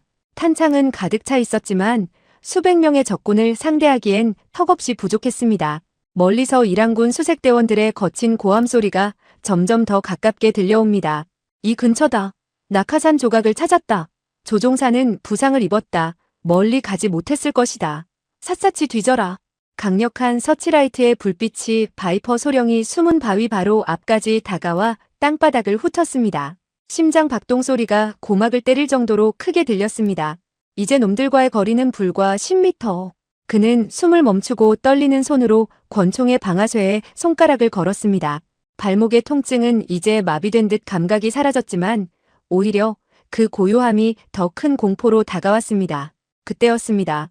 칠흑 같은 어둠 속 그의 등 뒤편 수풀에서 아주 미세하게 바스락거리는 소리가 들렸습니다. 이랑군 수색대와는 전혀 다른 방향이었습니다. 바이퍼 소령이 본능적으로 고개를 돌리려는 찰나 차가운 금속 총구가 그의 뒤통수에 조용히 와닿았습니다. 소리 지르면 그 즉시 끝이다. 양키. 낯선 사내의 낮은 속삭임. 그는 적일까요? 아니면 또 다른 변수일까요? 바이퍼 소령의 눈동자가 극도의 긴장감으로 떨리기 시작한 순간 산 아래에서 수십 발의 조명탄이 일제히 터져 오르며 밤하늘을 대낮처럼 밝히기 시작했습니다. 그리고 그 빛 아래 드러난 산의 얼굴을 본 바이퍼 소령은 그만 숨을 멈추고 말았습니다. 과연 바이퍼 소령이 마주한 인물은 누구이며 왜 이 지옥 같은 산맥 한복판에 나타난 것일까요? 한치 앞도 알 수 없는 사투의 서막이 이제 막 올랐습니다. 조명탄의 강렬한 백색광이 밤하늘을 찢으며 내려앉자 바이퍼 소령의 뒤통수에 총구를 겨눈 사내의 그림자가 길게 늘어났습니다. 그는 미군을 도우러 온 요원이 아니었습니다. 낡은 군복에 이슬람 혁명 수비대 휘장을 조잡하게 꿰매 붙인 현지 민병대원이었죠. 그의 눈동자에는 조종사를 구하겠다는 정의감 대신 일확천금을 거머쥐겠다는 탐욕만이 번들거리고 있었습니다. 찾았다. 미국인 보물상자. 움직이지 마라. 내놈 몸무게만큼의 금괴가 내 손에 들어올 테니까. 사내가 거친 숨을 내뱉으며 방아쇠에 힘을 주려는 찰나 바이퍼 소령의 생존 본능이 고통을 압도했습니다. 그는 부상당한 왼쪽 발목의 통증을 무시한 채 오른쪽 다리를 축으로 몸을 틀며 사내의 총구를 아래로 쳐냈습니다. 타당! 좁은 바위 틈 사이로 총성이 고막을 찢을 듯 울려 퍼졌습니다. 사내가 당황해 다시 총을 고쳐 잡으려 했지만 이미 사선을 넘나든 베테랑 조종사의 단검이 사내의 허벅지를 깊숙이 파고든 뒤였습니다. 으악! 이 악마 같은 놈! 사내의 비명이 산맥에 울려 퍼졌습니다. 바이퍼 소령은 단숨에 그의 소총을 빼앗아 멀리 던져버리고는 비틀거리며 숲 안쪽으로 몸을 던졌습니다. 이제 은밀한 도주는 끝났습니다. 사냥개들이 사냥꾼의 위치를 파악한 것입니다. 바이퍼 소령은 왼쪽 다리를 질질 끌며 가파른 경사면을 오르기 시작했습니다. 한 걸음을 뗄 때마다 발목에서 불덩이가 튀는 듯한 극심한 통증이 올라왔습니다. 뼈 조각이 어긋나는 것인지 그저 힘줄이 비명을 지르는 것인지 알 수 없었습니다. 그저 확실한 건 발을 땅에 딛는 매 순간마다 뇌세포가 타버릴 것 같은 고통이 전신을 지배한다는 사실뿐이었습니다. 후. 제발 조금만 더. 여기서 잡힐 순 없어. 거친 숨소리가 헬멧 안을 가득 채웠습니다. 바이퍼 소령은 바위 뒤에 몸을 숨기고 서바이벌 라디오를 꺼냈습니다. 비콘 신호는 여전히 작동 중이었지만 이랑군의 강력한 전파방해 장비 때문인지 아군과의 연결은 불안정했습니다. 그때 치지직거리는 노이즈 사이로 아주 희미하지만 강렬한 무전이 흘러나왔습니다. 이글원, 들리는가? 여기는 매직. 응답하라. 우리는 당신을 포기하지 않았다. 현재 위치를 확인해라. 여기는 이글원. 들린다. 현재 위치 산악지대 북동쪽 3000피트 지점. 적들이 바로 뒤까지 왔다. 지원이 필요하다. 제발 화력 지원을. 하지만 무전은 다시 노이즈 속으로 사라졌습니다. 바이퍼 소령은 절망하며 라디오를 집어넣었습니다. 하늘을 올려다보자 이랑군의 샤헤드 드론들이 기분 나쁜 윙윙거리는 소리를 내며 머리 위를 선회하고 있었습니다. 놈들의 열화상 카메라는 숲속의 미세한 온기조차 놓치지 않을 것입니다. 그는 본능적으로 근처의 차가운 진흙탕에 몸을 굴렸습니다. 온몸에 진흙을 뒤집어서 체온이 노출되는 것을 막기 위함이었습니다. 차가운 진흙이 상처 부위에 닿자 전율이 일었지만 그는 이를 악물고 버텼습니다. 그때였습니다. 10여 미터 앞 수풀을 헤치며 이랑군 정찰병 2명이 모습을 드러냈습니다. 그들은 최신형 야간 투시경을 장착하고 있었고 손에는 AK-47 소총이 들려 있었습니다. 분명히 이 근처에서 총성이 났다. 부상당한 놈이니 멀리 못 갔을 거야. 조심해. 미군 조종사들은 사나운 짐승 같으니까. 생포하는 게 우선이지만 저항하면 다리라도 쏴버려. 그들이 바이퍼 소령이 숨은 진흙더미 바로 앞까지 다가왔습니다. 바이퍼 소령은 숨을 멈췄습니다. 심장 박동 소리가 적들에게 들릴까봐 두려웠습니다. 진흙이 눈가로 흘러내렸지만 눈을 깜빡일 수도 없었습니다. 정찰병 중 한 명이 의심스러운 듯 바이퍼 소령이 누워있는 진흙더미를 향해 총구를 겨누고 다가왔습니다. 1m 50cm. 놈의 군화가 바이퍼 소령의 손가락 바로 옆에 닿았습니다. 아무것도 없는데? 그냥 진흙더미야. 그래, 어서 이동하자. 사령부에서 조급해하고 있다. 벌써 미국 놈들이 국경 근처로 항공기를 집결시키고 있다는 소문이 있어. 놈들이 멀어지는 것을 확인한 바이퍼 소령은 참았던 숨을 한꺼번에 내뱉었습니다. 하지만 안도할 틈도 없었습니다. 저 멀리 산 아래에서 수십 대의 차량 전조등이 이쪽을 향해 일제히 켜졌습니다. 이란 혁명수비대가 산 전체를 완전히 포위하고 격자 무늬로 좁혀오기 시작한 것입니다. 이것은 수색이 아니라 토끼몰이였습니다. 그는 절뚝거리는 다리를 이끌고 능선 끝자락에 도달했습니다. 발밑은 수백 미터 아래로 깎아지른 듯한 절벽이었습니다. 더 이상 갈 곳이 없었습니다. 뒤를 돌아보자 수백 개의 서치라이트 불빛이 마치 거대한 파도처럼 자신을 집어삼키러 오고 있었습니다. 바이퍼 소령은 자신의 권총을 꺼내 남은 탄알을 확인했습니다. 8발. 자신을 위해 남겨둘 한 발을 제외하면 적을 상대할 수 있는 건 7발뿐이었습니다. 아빠, 꼭 돌아온다고 약속했잖아. 갑자기 집에 두고 온 딸아이의 목소리가 귓가를 스치는 듯 했습니다. 눈시울이 뜨거워졌지만 그는 곧바로 고개를 저으며 눈빛을 갈았습니다. 미 공군 조종사는 절대 굴복하지 않는다. 그는 권총을 움켜쥐고 절벽 끝에 서서 마지막이 될지도 모르는 무전을 시도했습니다. 여기는 이글원. 마지막 무전이다. 나는 지금 절벽에 고립되었다. 적들이 100m 앞까지 도달했다. 생포되느니 여기서 끝내겠다. 내 가족들에게 사랑한다고 전해달라. 이상. 그때였습니다. 절망적인 어둠으로 가득 찼던 바이퍼 소령의 무전기에서 이전과는 비교도 할 수 없을 만큼 선명하고 압도적인 음성이 터져 나왔습니다. 그것은 지상에서 발신되는 신호가 아니었습니다. 성층권 너머 우주와 맞닿은 곳에서 내려온 신의 목소리였습니다. 이글원, 여기는 다크나이트 투원. 당신의 무전을 수신했다. 작별 인사를 하기엔 아직 이르다. 지금 당장 절벽 바닥에 최대한 밀착해라. 우리는 전우를 절대 뒤에 남기지 않는다. 바이퍼 소령이 고개를 들어 하늘을 본 순간 아무것도 보이지 않던 칠흑 같은 밤하늘 한복판이 갑자기 일렁이기 시작했습니다. 그리고 그 일렁임 속에서 이란군의 모든 레이더를 무력화시킨 채 잠입해 있던 미국에 보이지 않는 자객 F-35B 스텔스 전투기 2대가 F터버너를 점화하며 그 위용을 드러냈습니다. 타겟 확인. 적 지상군 병력에게 미국의 지옥을 선물한다. 폭격 개시. 하늘에서 쏟아지는 것은 비가 아니었습니다. 그것은 이란군의 모든 희망을 불태워버릴 강철의 비였습니다. 정밀 유도 폭탄이 이란군 수색대의 머리 위로 정확히 내리꽂히기 시작했습니다. 거대한 폭발음과 함께 산맥 전체가 요동쳤고 방금 전까지 바이퍼를 위협하던 서치라이트들이 하나둘씩 비명과 함께 사라져갔습니다. 하지만 폭격의 화염 속에서 바이퍼 소령은 뜻밖의 광경을 목격합니다. 폭사한 이란군 사이로 화염조차 뚫고 나오며 그를 향해 무서운 속도로 돌진하는 검은 그림자들이 보였기 때문입니다. 그들은 인간이 아니었습니다. 이란군이 비밀리에 투입한 특수 훈련된 사냥개 부대였습니다. 안 돼. 오지 마. 바이퍼 소령이 총구를 겨누었지만 거대한 맹견 한 마리가 그의 목덜미를 향해 허공으로 몸을 날렸습니다. 그 순간 절벽 아래 어둠 속에서 수십 개의 갈고리 로프가 동시에 날아와 절벽 끝을 낚아챘습니다. 과연 이 로프를 던진 자들은 누구일까요? 지옥에서 올라온 악마일까요? 아니면 바이퍼 소령을 구하러 온 최정예의 특수부대 네이비실일까요? 절벽 끝에서의 진정한 사투는 이제부터 시작입니다. 절벽 끝을 낚아챈 갈고리 로프가 팽팽하게 당겨지는 것과 동시에 허공을 날아오르던 맹견의 머리가 갑자기 허공에서 힘없이 꺾였습니다. 퍽하는 둔탁한 소리와 함께 놈의 몸체가 바이퍼 소령의 발치에 나뒹굴었습니다. 소음기가 장착된 특수 화기에서 발사된 정밀한 사격이었습니다. 바이퍼 소령이 경경악하며 절벽 아래를 내려다본 순간 어둠 속에서 유령처럼 솟아오른 검은 형제들이 절벽 위로 모습을 드러냈습니다. 그들은 인간이 아니었습니다. 최첨단 사한 야간 투시경을 장착하고 온몸을 방탄 플레이트와 전술 장비로 무장한 지옥의 사자들, 미 해군 최정예 특수부대 네이비 실팀 6였습니다. 이글원 확보, 부상 부위 확인.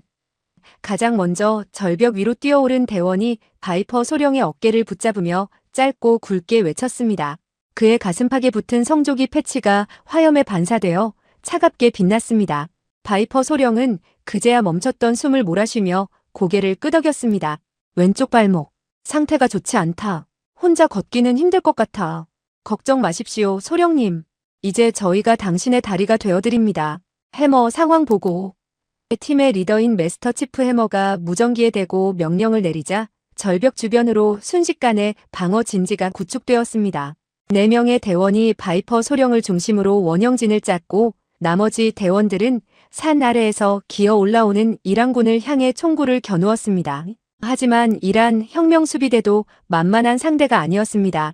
공중 폭격의 화염 속에서도 살아남은 정예부대, 사베린 요원들이 장갑차를 앞세워 가파른 능선을 타고 밀고 올라오기 시작했습니다. 적 장갑차 접근, 거리 300m, RPG 준비. 여기는 해머, 다크나이트. 적의 기갑 전력이 증원되고 있다. 당장 머리 위를 깨끗하게 청소해라.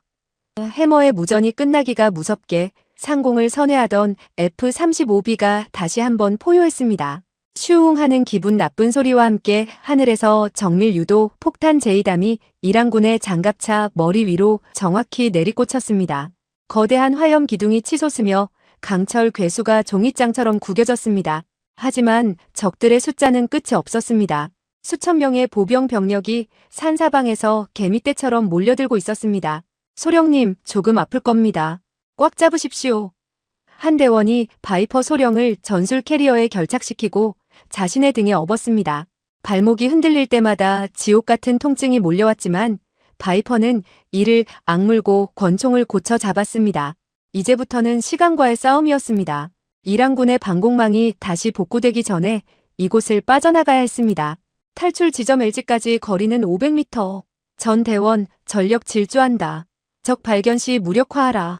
특수부대원들은 바이퍼 소령을 업은 채 험준한 산악 지형을 마치 평지처럼 달리기 시작했습니다. 뒤편에서는 이란군의 기관총 쏘사음이 빗발쳤고 예광탄들이 머리 위를 어지럽게 스쳐 지나갔습니다. 바이퍼 소령은 대원의 등에 업힌 채 뒤를 향해 권총을 발사했습니다. 이글원, 기운 차리십시오. 집에 가서 스테이크 먹어야지 않겠습니까? 스테이크 말고 시원한 맥주면 족하다. 긴박한 상황 속에서도 대원들은 농담을 던지며 사기를 높였습니다. 하지만 상황은 다시 한번 급변했습니다. 능선 너머에서 이란군의 박격포탄이 떨어지기 시작한 것입니다. 쾅! 쾅! 지척에서 터지는 폭발음 때문에 고막이 마비될 지경이었습니다. 파편이 대원들의 헬멧을 때렸고 자욱한 연기가 시야를 가렸습니다. 젠장! 놈들이 우리 이동 경로를 예측하고 있어. 경로 변경한다. 계곡 쪽으로 내려간다. 해머가 방향을 튼 순간 계곡 아래쪽에서 수십 명의 이란군 특수부대원이 매복해 있다가 일제히 불을 뿜었습니다. 미군 대원 한 명이 어깨에 총을 맞고 쓰러졌습니다. 맨다운, 어머해. 순식간에 치열한 근접 교전이 벌어졌습니다. 불과 10m도 안 되는 거리에서 서로의 얼굴이 보일 정도의 혈투였습니다. 미군 대원들은 압도적인 사격술과 팀워크로 적들을 쓰러뜨렸지만 적의 숫자가 너무 많았습니다. 해머, 여기는 다크나이트. 적의 대공 미사일 포대가 다시 가동되었다. 더 이상의 근접 공중 지원은 위험하다. 자력으로 탈출 지점까지 이동하라. 하늘에서의 지원마저 끊겼습니다. 이제 오직 지상의 실 팀원들만이 이 지옥을 뚫고 나가야 했습니다. 바이퍼 소령은 자신을 업고 달리는 대원의 거친 숨소리를 들으며 미안함과 고마움을 동시에 느꼈습니다. 자신 한 명을 구하기 위해 이 젊은 전사들이 목숨을 걸고 있다는 사실이 가슴을 뜨겁게 만들었습니다. 나를 내려놓고 가라. 너희라도 살아야 해. 헛소리 마십시오, 소령님. 우리는 절대로 우리 전사를 뒤에 남겨두지 않습니다. 그게 우리가 여기 온 이유입니다. 대원의 단호한 외침에 바이퍼 소령은 다시 권총을 꽉 쥐었습니다. 마침내 숲을 지나 탁 트인 고원지대, 사전에 약속된 탈출 지점에 도달했습니다. 저 멀리 어둠 속에서 두 대의 HH-60G 페이브 호크 헬기가 지면을 스치듯 날아오고 있는 것이 보였습니다. 구원의 날개였습니다. 헬기 진입한다. 연막탄 투척. P-제2구조대원들 내려온다. 헬기 측면에 장착된 미니건들이 지상을 향해 불을 뿜으며 이란군의 접근을 차단했습니다. 눈부신 섬광과 함께 헬기가 착륙했고 완전 무장한 구조대원들이 뛰어내려 방어선을 구축했습니다. 빨리 조종사부터 태워. 서둘러. 바이퍼 소령이 헬기 내부로 실려 들어가는 순간 해머가 무전기를 통해 다급하게 소리쳤습니다. 적 방공망 경보. 맨페즈 휴대용 미사일 감지. 8시 방향. 당장 이륙해. 그의 말이 끝나기도 전에 어둠 속에서 붉은 화염의 꼬리를 문 미사일 한 발이 페이브 호크 헬기를 향해 무서운 속도로 날아오기 시작했습니다. 헬기의 플레어가 사방으로 터져나왔지만 미사일은 끈질기게 기체를 추격했습니다. 바이퍼 소령이 헬기 바닥에 엎드린 채 열려있는 문 밖을 본 순간 미사일은 이미 기체의 불과 몇 미터 앞까지 다가와 있었습니다. 과연 이 구원의 헬기는 이란의 미사일을 피하고 무사히 영공을 빠져나갈 수 있을까요? 아니면 다 잡은 희망이 한순간에 잿더미로 변해버릴까요? 헬기 안의 모든 대원이 숨을 멈춘 그 찰나 바이퍼 소령의 눈앞에는 거대한 섬광이 번쩍였습니다. 눈을 멀게 할 것 같은 거대한 섬광이 밤하늘을 하얗게 태워버렸습니다. 페이브 호크 헬기 바로 코앞에서 터져나간 마그네슘 플레어의 열기는 헬기 내부의 대원들에게까지 고스란히 전달되었습니다. 휴대용 미사일 맨페즈는 헬기의 엔진 열기 대신 더 뜨겁게 타오르는 플레어의 유혹을 이기지 못하고 허공에서 산산조각이 났습니다. 기체가 거칠게 요동치며 바이퍼 소령의 몸이 헬기 바닥을 굴렀지만 그 짧은 찰나의 침묵 뒤에 찾아온 것은 안도감이 아니라 더 큰 생존의 몸부림이었습니다. 플레어 전개, 충격에 대비해라. 전 대원, 기체 내부의 결착. 조종사 더스트오프의 다급한 외침과 동시에 페이브 호크 헬기는 지면을 스치듯 기술을 급격히 낮췄습니다. 이란군의 방공망은 이제 완전히 깨어났습니다. 산등성이 너머에서 솟구치는 예광탄들이 마치 거대한 불의 그물을 짜듯 헬기의 탈출 경로를 가로막았습니다. 헬기 측면에 거치된 7.62 미리 미니건이 드르륵 소리를 내며 불을 뿜었습니다. 분당 수천 발의 탄환이 어둠 속을 뚫고 적의 대공포 진지를 향해 쏟아졌고 화선이 교차하는 지점마다 불꽃이 튀었습니다. 바이퍼 소령은 헬기 바닥에 엎드린 채 거친 숨을 몰아쉬었습니다.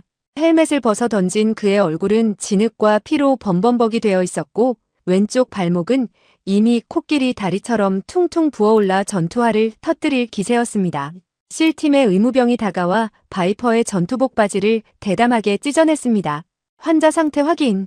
발목 골절 의심, 과다출혈은 아니지만 통증이 극심함. 지혈대 조이고 모르핀 투여한다.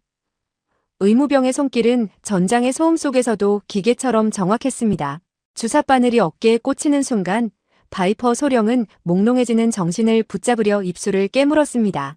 옆에 앉아있던 네이비실 팀장 해머가 그의 손을 꽉 쥐었습니다.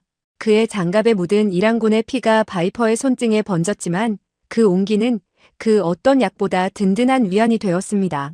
소령님, 조금만 버티십시오. 이제 10분만 더 가면 공해상입니다.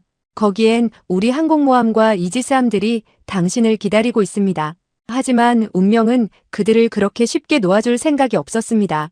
헬기가 자그로스 산맥의 마지막 능선을 넘어서려는 찰나 기체 내부의 레이더 경보 수신기가 이전과는 차원이 다른 날카로운 경고음을 쏟아내기 시작했습니다. 지상군이 쏘는 보병용 미사일과는 비교도 할 수 없는 출력의 파장이 헬기를 정면으로 조준하고 있었습니다. 여기는 더스트오프. 후방 11시 방향 이란 공군 F4 팬텀 출현. 놈들이 굴 속에서 기어나왔다. 거리 20마일 급속 접근 중. 이란 공군이 자랑하는 노련한 조종사들이 몰고 온 F4 팬텀 전투기 2대가 칠흑 같은 어둠을 뚫고 헬기의 뒤를 쫓기 시작했습니다. 비록 기령은 오래되었지만 저공 비행하는 헬기를 사냥하기에는 충분히 위협적인 괴수들이었습니다. 이란군 조종사들은 미군 조종사를 태운 헬기가 국경을 넘기 전에 격추시키라는 자살 특공에 가까운 명령을 받은 상태였습니다. 여기는 다크나이트. 헬기를 엄호해라. 적투기와의 교전 허가를 요청한다. 매직 원수신. 교전 허가한다. 이글원을 사수하라. 상공에서 대기하던 미군의 F-35B 스텔스 전투기들이 다시 한번 움직였습니다. 하지만 적들은 영리했습니다. 이란 공군의 팬텀기들은 산맥의 복잡한 계곡 사이로 파고들며 스텔스기의 레이더 추적을 교란했습니다. 헬기와 전투기 그리고 추격하는 적기들 간의 숨막히는 공중전이 이란 영공의 끝자락에서 펼쳐졌습니다. 페이브 호크 헬기는 마치 성난 말처럼 요동쳤습니다. 조종사 더스트호프는 기체를 좌우로 비틀며 적의 조준선을 벗어나려 애썼습니다. 헬기의 로터가 찢어지는 듯한 굉음을 내며 한계를 시험했습니다. 그때 헬기의 동체 아래쪽에서 둔탁한 금속음이 들려왔습니다. 적의 기관포탄 파편이 기체 하부를 때린 것입니다. 여기는 더스트호프, 엔진 2번의 미세한 진동 발생, 유압계통의 이상 징후 포착. 하지만 멈추지 않는다. 끝까지 간다. 조종사의 목소리에는 비장함이 서려 있었습니다. 기체 내부의 불빛이 깜빡거렸고 타는 냄새가 진동했습니다.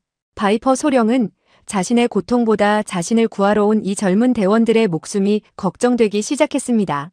그는 떨리는 목소리로 해머의 어깨를 잡았습니다. 해머, 만약 기체가 버티지 못하면 나를 버리고 전원 탈출해라.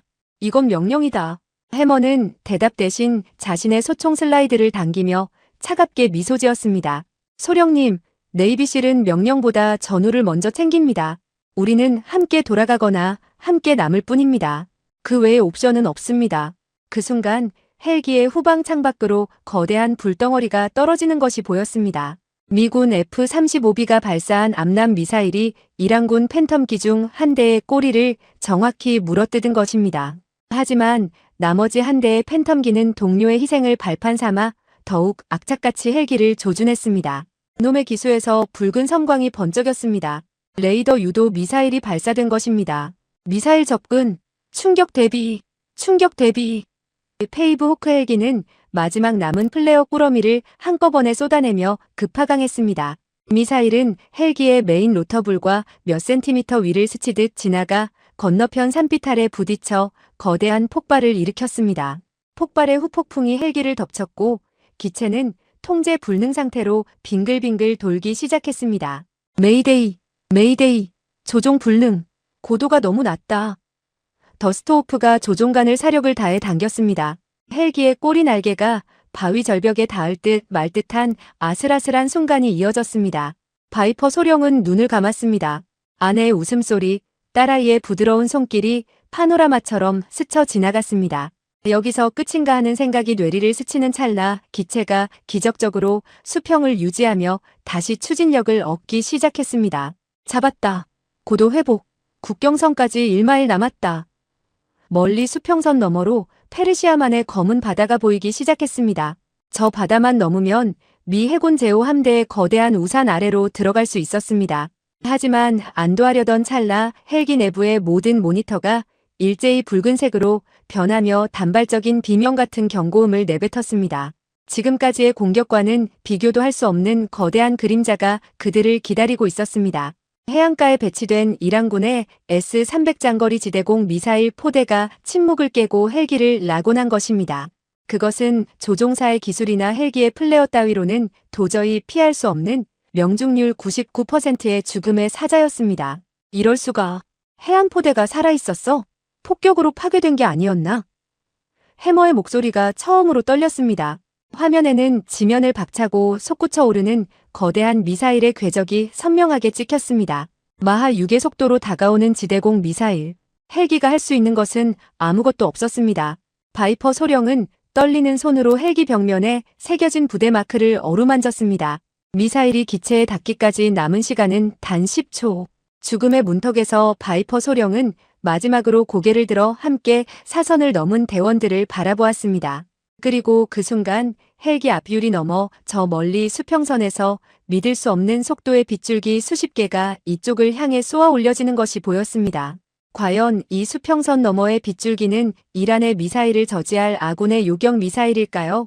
아니면 바이퍼 소령의 마지막을 장식할 거대한 불꽃놀이일까요? 운명의 10초가 카운트다운 되기 시작했습니다. 죽음의 신이 보낸 마하 6의 거대한 불꽃, 이란군의 S-300지대공 미사일이 페이브 호크 헬기의 꼬리 날개를 물어뜯기 위해 칠흑 같은 밤하늘을 가로지릅니다. 헬기 내부의 경보음은 이제 비명이 되어 대원들의 고막을 찢어놓을 듯 울려 퍼졌습니다. 조종사 더스트호프의 이마에는 핏줄이 터질 듯 솟아올랐고 그의 손은 조종관을 부서지라 움켜쥐고 있었습니다. 하지만 인간의 기술로는 저 거대한 죽음의 궤적을 피할 수 없었습니다. 바이퍼 소령은 눈을 질끈 감았습니다. 마지막 순간 그는 가슴속에 품고 있던 가족 사진을 손끝으로 어루만졌습니다. 하지만 그 순간 페르시아만의 칠흑 같은 수평선 너머에서 믿을 수 없는 광경이 펼쳐졌습니다. 대기를 찢는 날카로운 소음과 함께 수십 발의 은빛 섬광이 하늘을 향해 솟구쳐 올랐습니다. 그것은 미 해군 제5 함대 소속 이지스 구축함 존 핀함에서 발사한 SM-6 요격 미사일들이었습니다. 이지스 시스템의 정밀한 유도를 받은 요격 미사일들은 밤하늘의 거대한 격자 무늬를 그리며 이란의 지대공 미사일을 향해 돌진했습니다. 요격 미사일 접촉 5초 전 4, 3, 2, 1 명중 더스트호프의 외침과 함께 헬기 정면 상공에서 태양이 폭발하는 듯한 거대한 섬광이 번쩍였습니다. S-300 미사일이 SM-6와 충돌하며 수만 개의 파편으로 화해 허공에 뿌려졌습니다. 거대한 충격파가 페이브 호크 헬기를 덮쳤고 기체는 마치 거대한 파도에 휩쓸린 조이배처럼 휘청였습니다. 바이퍼 소령은 헬기 바닥에 머리를 부딪히며 정신이 아득해졌지만 다시 눈을 떴을 때 보인 것은 구원의 빛이었습니다. 여기는 이지스 구축함 존 핀. 이글1, 우리가 당신의 머리 위를 지키고 있다. 지금부터 놈들의 해안포대를 지도에서 지워버리겠다. 전 대원, 충격에 대비하라. 구축함에서 발사된 수십 발의 토마호크 순항 미사일이 헬기 옆을 스쳐 지나가며 이란 해안가를 향해 날아갔습니다. 잠시 후 지평선 너머 이란군의 미사일 기지들이 거대한 연쇄 폭발과 함께 화염에 휩싸였습니다. 이것은 단순히 방어가 아닌 감히 미국인을 건드린 자들에 대한 압도적인 보복이자 강철의 비였습니다. 밤하늘은 폭발의 열기로 붉게 물들었고 이란군의 레이더망은 순식간에 암흑 속으로 사라졌습니다. 지금이다. 전속력으로 해안선을 돌파한다. 더스트호프가 가속 레버를 끝까지 밀어 넣었습니다.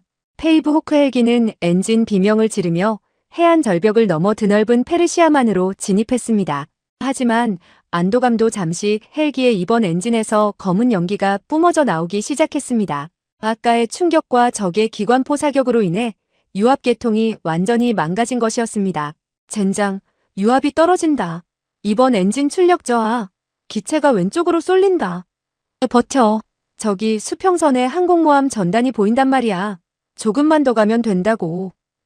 해머가 조종석 뒤를 붙잡으며 소리쳤습니다. 바이퍼 소령은 희미해지는 의식 속에서도 창밖을 내다보았습니다. 저 멀리 거대한 불빛의 성체, 니미츠급 항공모함 루즈벨트함이 위풍당당하게 바다를 가르며 다가오고 있었습니다. 하지만 그들 사이를 가로막는 마지막 장애물이 나타났습니다. 이란 혁명수비대 해군 소속의 고속정 수십 척이 늪지대와 섬 뒤에 숨어 있다가 헬기를 향해 무서운 속도로 달려들기 시작한 것입니다. 적 고속정 출현. 10시 방향, 3시 방향. 놈들이 12.7mm 기관총을 난사하고 있다. 고속정에서 뿜어져 나오는 예광탄들이 바다 위를 가로지르며 헬기의 동체를 때렸습니다. 챙강거리는 금속음과 함께 헬기 바닥에 구멍이 뚫렸습니다. 실팀 대원들은 문가에 거치된 미니건을 잡고 응사하기 시작했습니다. 드르륵 소리와 함께 뿜어져 나가는 탄환의 폭풍이 바다를 뒤엎었지만 놈들은 마치 죽음을 두려워하지 않는 좀비처럼 지그재그로 기동하며 헬기를 압박했습니다. 바이퍼 소령님, 정신 차리십시오. 여기 총을 잡으십시오. 해머가 바이퍼 소령의 손에 소총을 쥐어주었습니다. 부상당한 다리의 통증은 이제 감각조차 없었지만 바이퍼는 이를 악물고 총구를 창밖으로 내밀었습니다. 그는 조종사였지만 지금은 이 헬기를 지켜야 하는 일개 보병이었습니다. 그는 몽롱한 시야 속에서 자신을 향해 돌진하는 적 고속정의 조종수를 향해 방아쇠를 당겼습니다. 그때 헬기의 메인 엔진에서 끔찍한 파열음이 들려왔습니다. 콰직하는 소리와 함께 엔진 회전수가 급격히 떨어졌고 헬기의 고도가 순식간에 해수면까지 낮아졌습니다. 헬기 로터가 바닷물을 휘저으며 거대한 물보라를 일으켰습니다. 엔진 정지. 불시착한다. 전원 충격 대비. 충격 대비. 더스트오프의 비명 같은 외침이 무전기를 타고 흘러나왔습니다. 항공모함까지의 거리는 불과 5km. 눈앞에 구원이 보이는데 기체는 비참하게 바다로 가라앉고 있었습니다. 이란군의 고속정들은 승리를 예감한 듯 환호성을 지르며 헬기가 추락할 지점으로 모여들었습니다. 헬기가 바다와 부딪히기 직전 바이퍼 소령은 헬기 문 밖으로 몸을 던지려 했습니다. 하지만 기체는 거대한 물기둥과 함께 수면으로 내동댕이 쳐졌습니다. 차가운 바닷물이 순식간에 기체 내부로 밀려들어왔고 바이퍼 소령은 어둠 속으로 가라앉으며 마지막 숨을 들이켰습니다. 그때였습니다. 바닷속으로 잠기는 그의 시야 위로 수면을 가르며 다가오는 거대한 금속의 그림자가 보였습니다.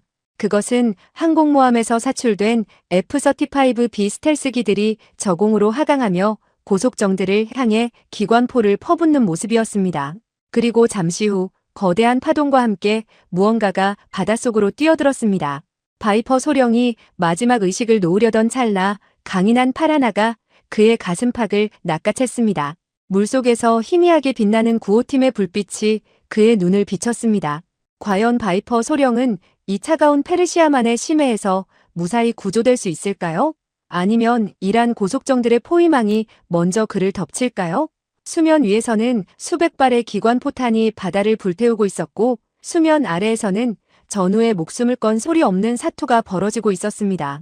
그 순간 바이퍼 소령의 귀에 수중통신기를 통한 해머의 마지막 외침이 들려왔습니다. 이글원, 절대 눈 감지 마. 우리가 왔다.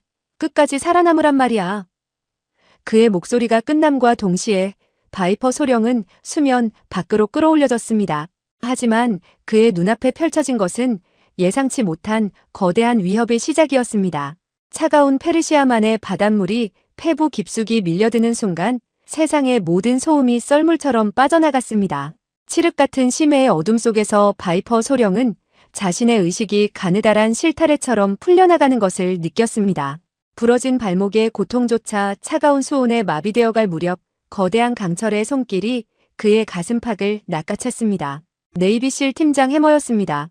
수면 위로 솟구쳐 오르는 순간 고요했던 수중과는 전혀 다른 지옥의 풍경이 바이퍼 소령의 망막을 때렸습니다. 해머, 전원은 무사한가? 바이퍼 소령이 바닷물을 토해내며 묻자 해머는 대답 대신 그의 구명조끼를 강하게 잡아당겨 팽팽하게 부풀어 오른 구명보트 위로 밀어 올렸습니다. 주변은 온통 불바다였습니다. 추락한 페이브 호크 헬기의 잔해에서 흘러나온 항공유가 바다 위에 거대한 화염의 띠를 형성하고 있었고 그 너머로 이란 혁명수비대의 고속정 수십 척이 늑대 떼처럼 물보라를 일으키며 다가오고 있었습니다. 여기는 해머. 전 대원 수면 위 밀착. 적 고속정과의 거리는 불과 500m. 놈들이 우리를 들이받으려 한다. 전원 교정 개시. 해머의 사자호와 함께 구명보트에 매달린 실팀 대원들이 물 젖은 HK-416 소총을 들어 올렸습니다. 조준경에 물방울이 맺혔지만 그들에게는 문제가 되지 않았습니다. 놈들의 거친 엔진 소리가 귓가를 때릴 정도로 가까워졌습니다. 이란군 고속정 보그 한마의 선수에 장착된 12.7mm 중기관총이 불을 뿜기 시작했습니다. 바닷물 위로 거대한 물기둥이 솟구쳤고 예광탄들이 대원들의 머리 위를 아슬아슬하게 스쳐 지나갔습니다. 바이퍼 소령님, 엎드리십시오. 놈들이 미쳤습니다. 죽기 살기로 달려듭니다. 한 대원이 바이퍼 소령의 머리를 누르며 소리쳤습니다. 이란군에게 미군 조종사는 단순한 포로가 아니라 미국의 자존심을 꺾을 수 있는 최고의 전리품이었습니다. 놈들은 아군 항공모함이 코앞에 있음에도 불구하고 광기 어린 기동으로 구명보트를 향해 돌진했습니다. 이제 거리는 불과 200m. 적 조종수의 광기 어린 눈빛이 보일 정도의 재로 거리 사투가 시작되었습니다. 그때였습니다. 바다 위를 가르며 다가오는 것은 적들만이 아니었습니다. 저 멀리 수평선에서 거대한 파도를 일으키며 나타난 미 해군의 마크6 고속 단정 두 대가 엔진의 비명을 지르며 교전 지역으로 난입했습니다. 여기는 가디언 1. 전우들을 건드리지 마라. 지금부터 청소를 시작하겠다. 마크6 단정에 장착된 25mm 무인 기관 포탑이 회전하며 이란군 고속정들을 조준했습니다. 콱콱콱쾅. 압도적인 파괴력을 가진 기관 포탄이 바다 위를 가로질러 이란군 고속정의 선체를 종잇장처럼 찢어발겼습니다. 화염과 함께 고속정이 폭발하며 파편이 사방으로 튀었습니다. 하지만 적들의 숫자는 여전히 압도적이었습니다. 놈들은 동료의 죽음을 뒤로한 채 계속해서 미군 구조팀의 빈틈을 파고들었습니다. 이때 하늘이 다시 한번 요동쳤습니다. 항공모함 루즈벨트함에서 긴급 출격한 H-60S 무장 헬기가 해수면을 스치듯 하강하며 나타났습니다. 헬기 측면에 M197 3연장 기관포가 이란군 고속정들을 향해 불의 채찍을 휘둘렀습니다. 적 고속정 5번, 6번 파괴. 이글원, 지금 당장 호이스트를 내리겠다. 꽉 잡아라. 하늘에서 굵은 강철 케이블이 내려왔습니다. 하지만 구조의 순간은 가장 위험한 순간이기도 했습니다. 헬기가 정지 비행을 하는 동안 적들의 집중 포화가 쏟아졌기 때문입니다. 해머는 바이퍼 소령의 몸을 호이스트 고리에 결착시키며 소리쳤습니다. 소령님, 먼저 가십시오. 저희는 아래를 지키겠습니다. 해머, 너희는 어쩌고. 저희 걱정 마시고 집에 갈 준비나 하십시오. 이게 우리 방식입니다. 바이퍼 소령의 몸이 서서히 공중으로 끌어올려지기 시작했습니다. 발밑으로는 여전히 치열한 교전이 벌어지고 있었습니다. 해머와 실팀 대원들은 물속에서 몸을 반쯤 담근 채 적들을 향해 끊임없이 사격했습니다.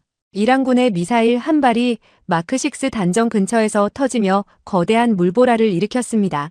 바이퍼 소령은 헬기 문턱까지 올라온 순간 자신을 위해 목숨을 걸고 바다에 남은 전우들의 모습을 눈에 담았습니다. 헬기 내부로 끌어올려진 바이퍼 소령을 맞이한 것은 PJ 구조대원들의 다급한 손길이었습니다. 그들은 바이퍼의 젖은 수트를 가차없이 잘라내고 체온 유지용 담요를 덮었습니다. 이글원 확보. 환자 의식 명료 하나, 극심한 저체온증과 다리 부상. 즉시 항모로 복귀한다.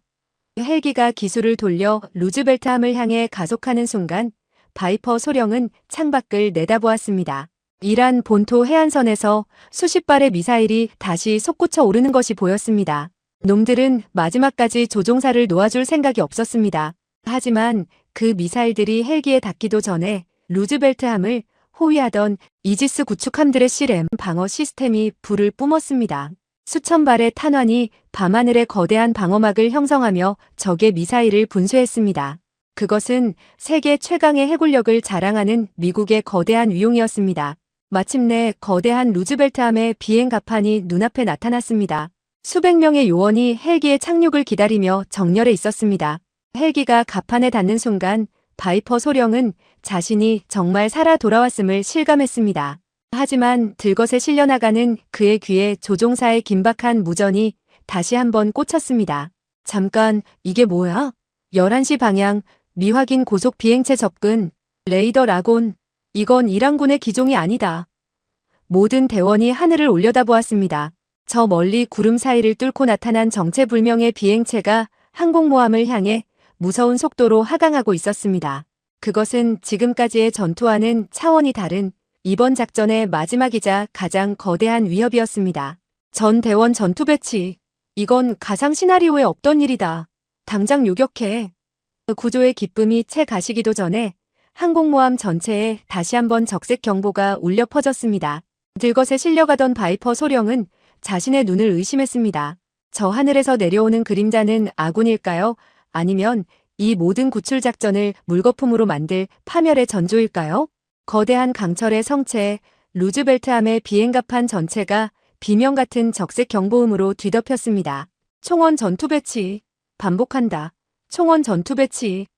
스피커를 찍고 나오는 함장의 포효와 함께 갑판 위에서 바이퍼 소령을 옮기던 의료진과 요원들이 본능적으로 바닥에 엎드렸습니다. 들것에 실려있던 바이퍼 소령은 고개를 돌려 하늘을 보았습니다. 저 멀리 수평선 너머 구름을 뚫고 내려오는 서너 개의 은빛 섬광. 그것은 단순한 비행체가 아니었습니다. 이란이 비장의 카드로 숨겨두었던 초음속 대함 미사일 칼리즈 파르스의 개량형들이 항공모함을 정조준하며 마하의 속도로 쇄도하고 있었습니다. 이지스 시스템 가동. 구역 5번, 6번 할당. 시렘 및 펠렁스 자동 사격 모드 전환. 항공모함 전단을 호위하던 이지스 구축함들의 한 포가 일제히 하늘을 향해 고개를 쳐들었습니다. 바이퍼 소령의 눈앞에서 인류가 만든 가장 정교한 전쟁 기계들의 합주가 시작되었습니다.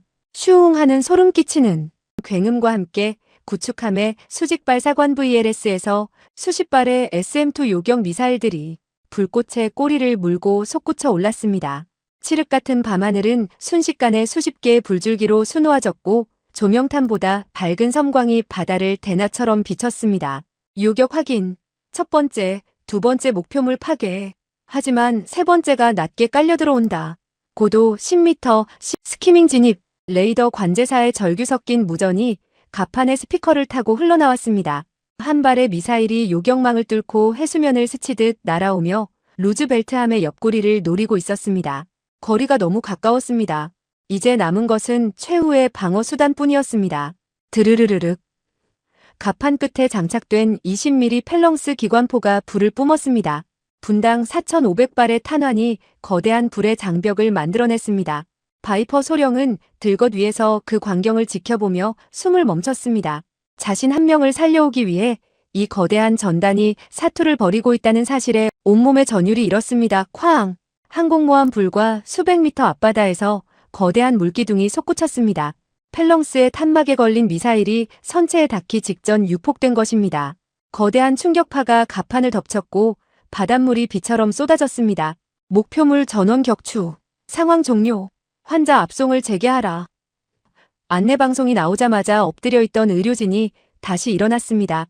그들은 자신의 몸보다 바이퍼 소령의 상태를 먼저 살폈습니다. 소령님 괜찮으십니까? 정신 놓지 마십시오. 바이퍼 소령은 떨리는 입술로 대답했습니다. 나는 괜찮다. 내 뒤에 있던 실팀은 어떻게 됐나? 그가 묻는 순간 갑판 저편에서 방금 전 바다에서 구조된 마크6 고속 단정이 루즈벨트함의 웰데크로 미끄러져 들어오는 것이 보였습니다. 흠뻑 젖은 채 장비를 챙겨내리는 해머와 대원들의 모습이 보였습니다. 그들은 서로의 어깨를 두드리며 무사생환을 축하하고 있었습니다. 바이퍼 소령은 항공모함 내부의 최첨단 수술실로 이송되었습니다. 하얀 가운을 입은 군의관들이 대기하고 있었고 각종 모니터에서는 그의 생체 신호가 긴박하게 깜빡였습니다. 왼쪽 발목 복합골절 및 인대 파열, 저체온증 심각함, 즉시 수술 준비해. 혈압 떨어집니다. 수액 투여 속도 올리고 산소 마스크 착용시켜. 군의관들의 손길은 전장의 전사들만큼이나 치열했습니다. 바이퍼 소령의 의식이 서서히 흐릿해질 무렵 수술실 문이 열리며 한 사내가 걸어 들어왔습니다. 루즈벨트함의 함장이자 해군 제호 함대의 작전 참모였습니다. 그는 수술대에 누운 바이퍼 소령의 손을 굳게 잡았습니다. 바이퍼 소령, 잘 들어라. 자네는 방금 전 일한 영공에서 살아 돌아온 영웅이다. 대통령께서도 자네의 생환을 실시간으로 지켜보셨네. 전 세계가 자네의 이름을 연호하고 있어. 자네는 절대 혼자가 아니야. 미국은 자네를 데려오기 위해 오늘 밤 이란의 절반을 마비시켰네. 이제 푹 쉬어라. 나머지는 우리가 처리할 테니까. 함장의 목소리는 강철처럼 단단하면서도 따뜻했습니다. 바이퍼 소령은 그제야 긴장이 풀리는 것을 느꼈습니다. 미국은 전우를 뒤에 남겨두지 않는다. 그 오랜 격언이 단순히 구호가 아님을 그는 자신의 목숨으로 증명해낸 것입니다. 마취 기운이 퍼지며 의식이 가라앉는 순간 수술실 벽면에 달린 텔레비전 화면에서는 긴급 속보가 나오고 있었습니다. 백악관 상황실에서 엄지손가락을 치켜 세우며 환하게 웃고 있는 트럼프 대통령의 모습과 함께 미군 조종사 무사구출이라는 거대한 자막이 흐르고 있었습니다. 수술이 시작되고 몇 시간이 흘렀을까? 바이퍼 소령이 다시 눈을 떴을 때는 수술실이 아닌 회복실이었습니다. 창밖으로는 페르시아만의 검은 바다 대신 항공모함을 호위하며 당당하게 항진하는 구축함들의 실루엣이 보였습니다. 하지만 그의 침대 옆에는 예상치 못한 인물이 앉아 있었습니다. 검은색 정장을 입은 정부 요원이었습니다. 그의 표정은 승리의 기쁨과는 거리가 멀어 보였습니다. 바이퍼 소령님, 정신이 좀 드십니까? 수술은 성공적이었습니다. 하지만 아직 축배를 들기엔 이릅니다. 요원의 말에 바이퍼 소령이 의아한 표정을 지었습니다. 요원은 품 안에서 태블릿 PC를 꺼내 영상을 하나 재생했습니다. 그것은 이란 혁명수비대가 조금 전 세계에 배포한 성명서였습니다. 우리는 미군 침략자를 처단하는 데 실패했다. 하지만 우리는 이 전쟁의 진짜 원인을 쥐고 있다. 미국이 숨기고 싶어하는 그 진실을 말이다. 영상 속 이란 장교 뒤로 보이는 것은 격추된 바이퍼 소령의 F-15E 기체에서 수거한 것으로 보이는 검은색 데이터 박스였습니다. 그 안에는 단순한 비행 기록이 아닌 전 세계를 충격에 빠뜨릴 엄청난 기밀이 담겨 있었습니다. 바이퍼 소령의 눈동자가 다시 한번 격하게 흔들리기 시작했습니다. 항공모함 루즈벨트함의 회복실은 고요했지만 그 너머의 전 세계는 유례없는 폭풍 속으로 빠져들고 있었습니다. 이란 혁명수비대가 공개한 검은색 데이터 박스 영상은 업로드된 지 1시간 만에 수억 회의 조회수를 기록하며 전 세계 뉴스 채널을 도배했습니다. 그들은 미군 조종사가 이란의 민간인 거주구역을 고의로 타격하려 했다는 조작된 증거를 발표하겠다며 위협했습니다. 만약 이것이 사실로 밝혀진다면 미군의 이번 구조작전은 영웅적인 서사에서 일순간에 추악한 전쟁 범죄로 전락할 위기였습니다. 침대에 누운 바이퍼 소령의 눈은 텔레비전 화면에 고정되어 있었습니다. 수술의 여파로 몸은 천근만근이었지만 정신만은 날카롭게 깨어 있었습니다. 그때 제7장에서 나타났던 정장 차림의 CIA 요원이 다시 방으로 들어왔습니다. 그는 아무 말 없이 노트북을 열어 바이퍼 소령에게 보여주었습니다. 소령님, 적들이 들고 있는 저 상자가 진짜라고 생각하십니까? 요원의 물음에 바이퍼 소령은 갈라진 목소리로 대답했습니다. 내 기체에 실렸던 데이터 기록 장치는 추락 시 가해지는 마하의 충격에도 견디도록 설계되었다. 하지만 저놈들이 들고 있는 건 외형부터가 조금 다르군. 요원은 차갑게 미소 지었습니다. 정답입니다. 저건 우리가 미리 심어둔 미끼였습니다. 진짜 데이터는 소령님이 사출 레버를 당기기 3초 전 이미 위성을 통해 펜타곤 서버로 100% 전송되었습니다. 그리고 그 데이터 안에는 우리가 진짜로 숨기고 싶었던 것이 아니라 이란이 전 세계를 속리고 있었던 소름 끼치는 진실이 담겨 있었죠. 잠시 후 백악관 대변인의 긴급 브리핑이 전 세계에 생중계되었습니다. 이란의 발표가 있은 지 정확히 3시간 만의 역습이었습니다. 대변인의 뒤편 거대한 스크린에는 바이퍼 소령의 F-15E 스트라이크 이글 전투기가 격추되기 직전 촬영한 초고화질 타겟팅 영상이 재생되었습니다. 이란은 우리 조종사가 민간 시설을 공격했다고 주장합니다. 하지만 보십시오. 이 영상은 조종사가 격추되기 10분 전 촬영한 것입니다. 산맥 깊숙한 곳에 숨겨진 저 시설은 이란이 주장하던 농업연구소가 아닙니다. 국제사회가 금지한 소형 핵탄두 제조를 위한 비밀 농축 시설이었습니다. 바이퍼 소령은 그곳을 파괴한 것이 아니라 그곳에서 흘러나오는 치명적인 방사능 유출을 막기 위해 핵심 냉각 장치만을 정밀 타격한 것입니다. 전 세계 시청자들의 탄성이 터져나왔습니다. 영상 속에서는 이란의 비밀 기지가 화염에 휩싸이는 것이 아니라 미세한 레이저 유도, 폭탄 한 발이 지하로 통하는 환기구만을 정확히 관통하는 모습이 담겨 있었습니다. 이것은 전쟁이 아니라 인류를 향한 재앙을 막기 위한 한 조종사의 고독하고도 정밀한 사투였습니다. 바이퍼 소령이 목숨을 걸고 이란 영공 깊숙이 침투했던 이유는 단 하나입니다. 무고한 수백만 명의 목숨을 앗아갈 수도 있었던 방사능 유출 사고를 막기 위함이었습니다. 이란은 자신들의 불법 핵시설이 탄로날까 두려워 우리 전사를 사냥하려 했던 것입니다. 대변인의 단호한 결론과 함께 이란의 프로파간다는 순식간에 재가 되어 흩어졌습니다. 전 세계 여론은 이틀 만에 역전되었습니다. 비난의 화살은 이란을 향했고 바이퍼 소령은 이제 단순한 조종사를 넘어 인류를 구한 고독한 독수리로 칭송받기 시작했습니다. 일주일 후 워싱턴 앤드류스 공군기지 칠흑 같은 밤하늘을 뚫고 거대한 C-17 글로브마스터 수송기가 착륙했습니다. 활주로에는 수천 명의 군인과 시민들이 성조기를 흔들며 늘어서 있었고 그 중심에는 도널드 트럼프 대통령이 굳건한 표정으로 서 있었습니다. 수송기의 램프가 천천히 내려가고 휠체어에 앉은 채 공군 정복을 갖춰 입은 바이퍼 소령이 모습을 드러냈습니다. 그의 왼쪽 다리에는 두꺼운 깁스가 되어 있었지만 그의 눈빛은 그 어느 때보다 당당했습니다. 그가 지면을 밟는 순간 기지 전체에 우렁찬 경례 소리와 함께 예포가 울려 퍼졌습니다. 바이퍼 소령, 자네가 자랑스럽네. 미국은 자네를 결코 잊지 않았고 자네 또한 미국을 실망시키지 않았어. 트럼프 대통령이 다가와 바이퍼 소령의 어깨를 꽉 쥐었습니다. 바이퍼 소령은 떨리는 손으로 거수 경례를 올리며 대답했습니다. 총사령관님, 명령하신 대로 무사히 귀환했습니다. 저를 구하기 위해 사지로 뛰어든 전우들에게 이 영광을 돌리고 싶습니다. 그때 군중 속에서 한 어린 소녀가 달려나왔습니다. 바이퍼 소령의 딸이었습니다. 아빠. 소녀의 외침과 함께 바이퍼 소령은 딸을 품에 안았습니다. 전장을 누비던 강철 같은 조종사의 눈에서 마침내 뜨거운 눈물이 흘러내렸습니다. 이 장면은 카메라를 통해 전 세계로 생중계되었고 시청자들은 극강의 카타르시스와 함께 가슴 벅찬 감동을 느꼈습니다. 하지만 모두가 승리의 기쁨에 취해 있을 때 바이퍼 소령은 자신을 구출했던 실 팀장 해머와 눈이 마주쳤습니다. 해머는 군중 속에서 조용히 고개를 끄덕이며 군중 사이로 사라졌습니다. 그들의 눈빛 교환 속에는 언론에 공개되지 않은 또 다른 이야기가 숨어 있는 듯 했습니다. 바이퍼 소령이 수송기 안에서 가져온 것은 가족 사진뿐만이 아니었습니다.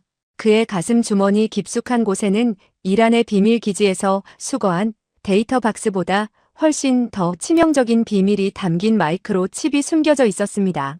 독수리는 둥지로 돌아왔고 전쟁은 일단락된 것처럼 보입니다. 그러나 평화의 미소 뒤에 숨겨진 이 칩의 정체는 무엇일까요? 그리고 이것이 가져올 또 다른 거대한 폭풍은 어디서부터 시작되는 것일까요? 미국의 위대한 승리 뒤에 가려진 소름 끼치는 진실의 실타래는 이제 겨우 한 자락이 풀렸을 뿐입니다. 구독, 좋아요, 댓글로 응원해주세요.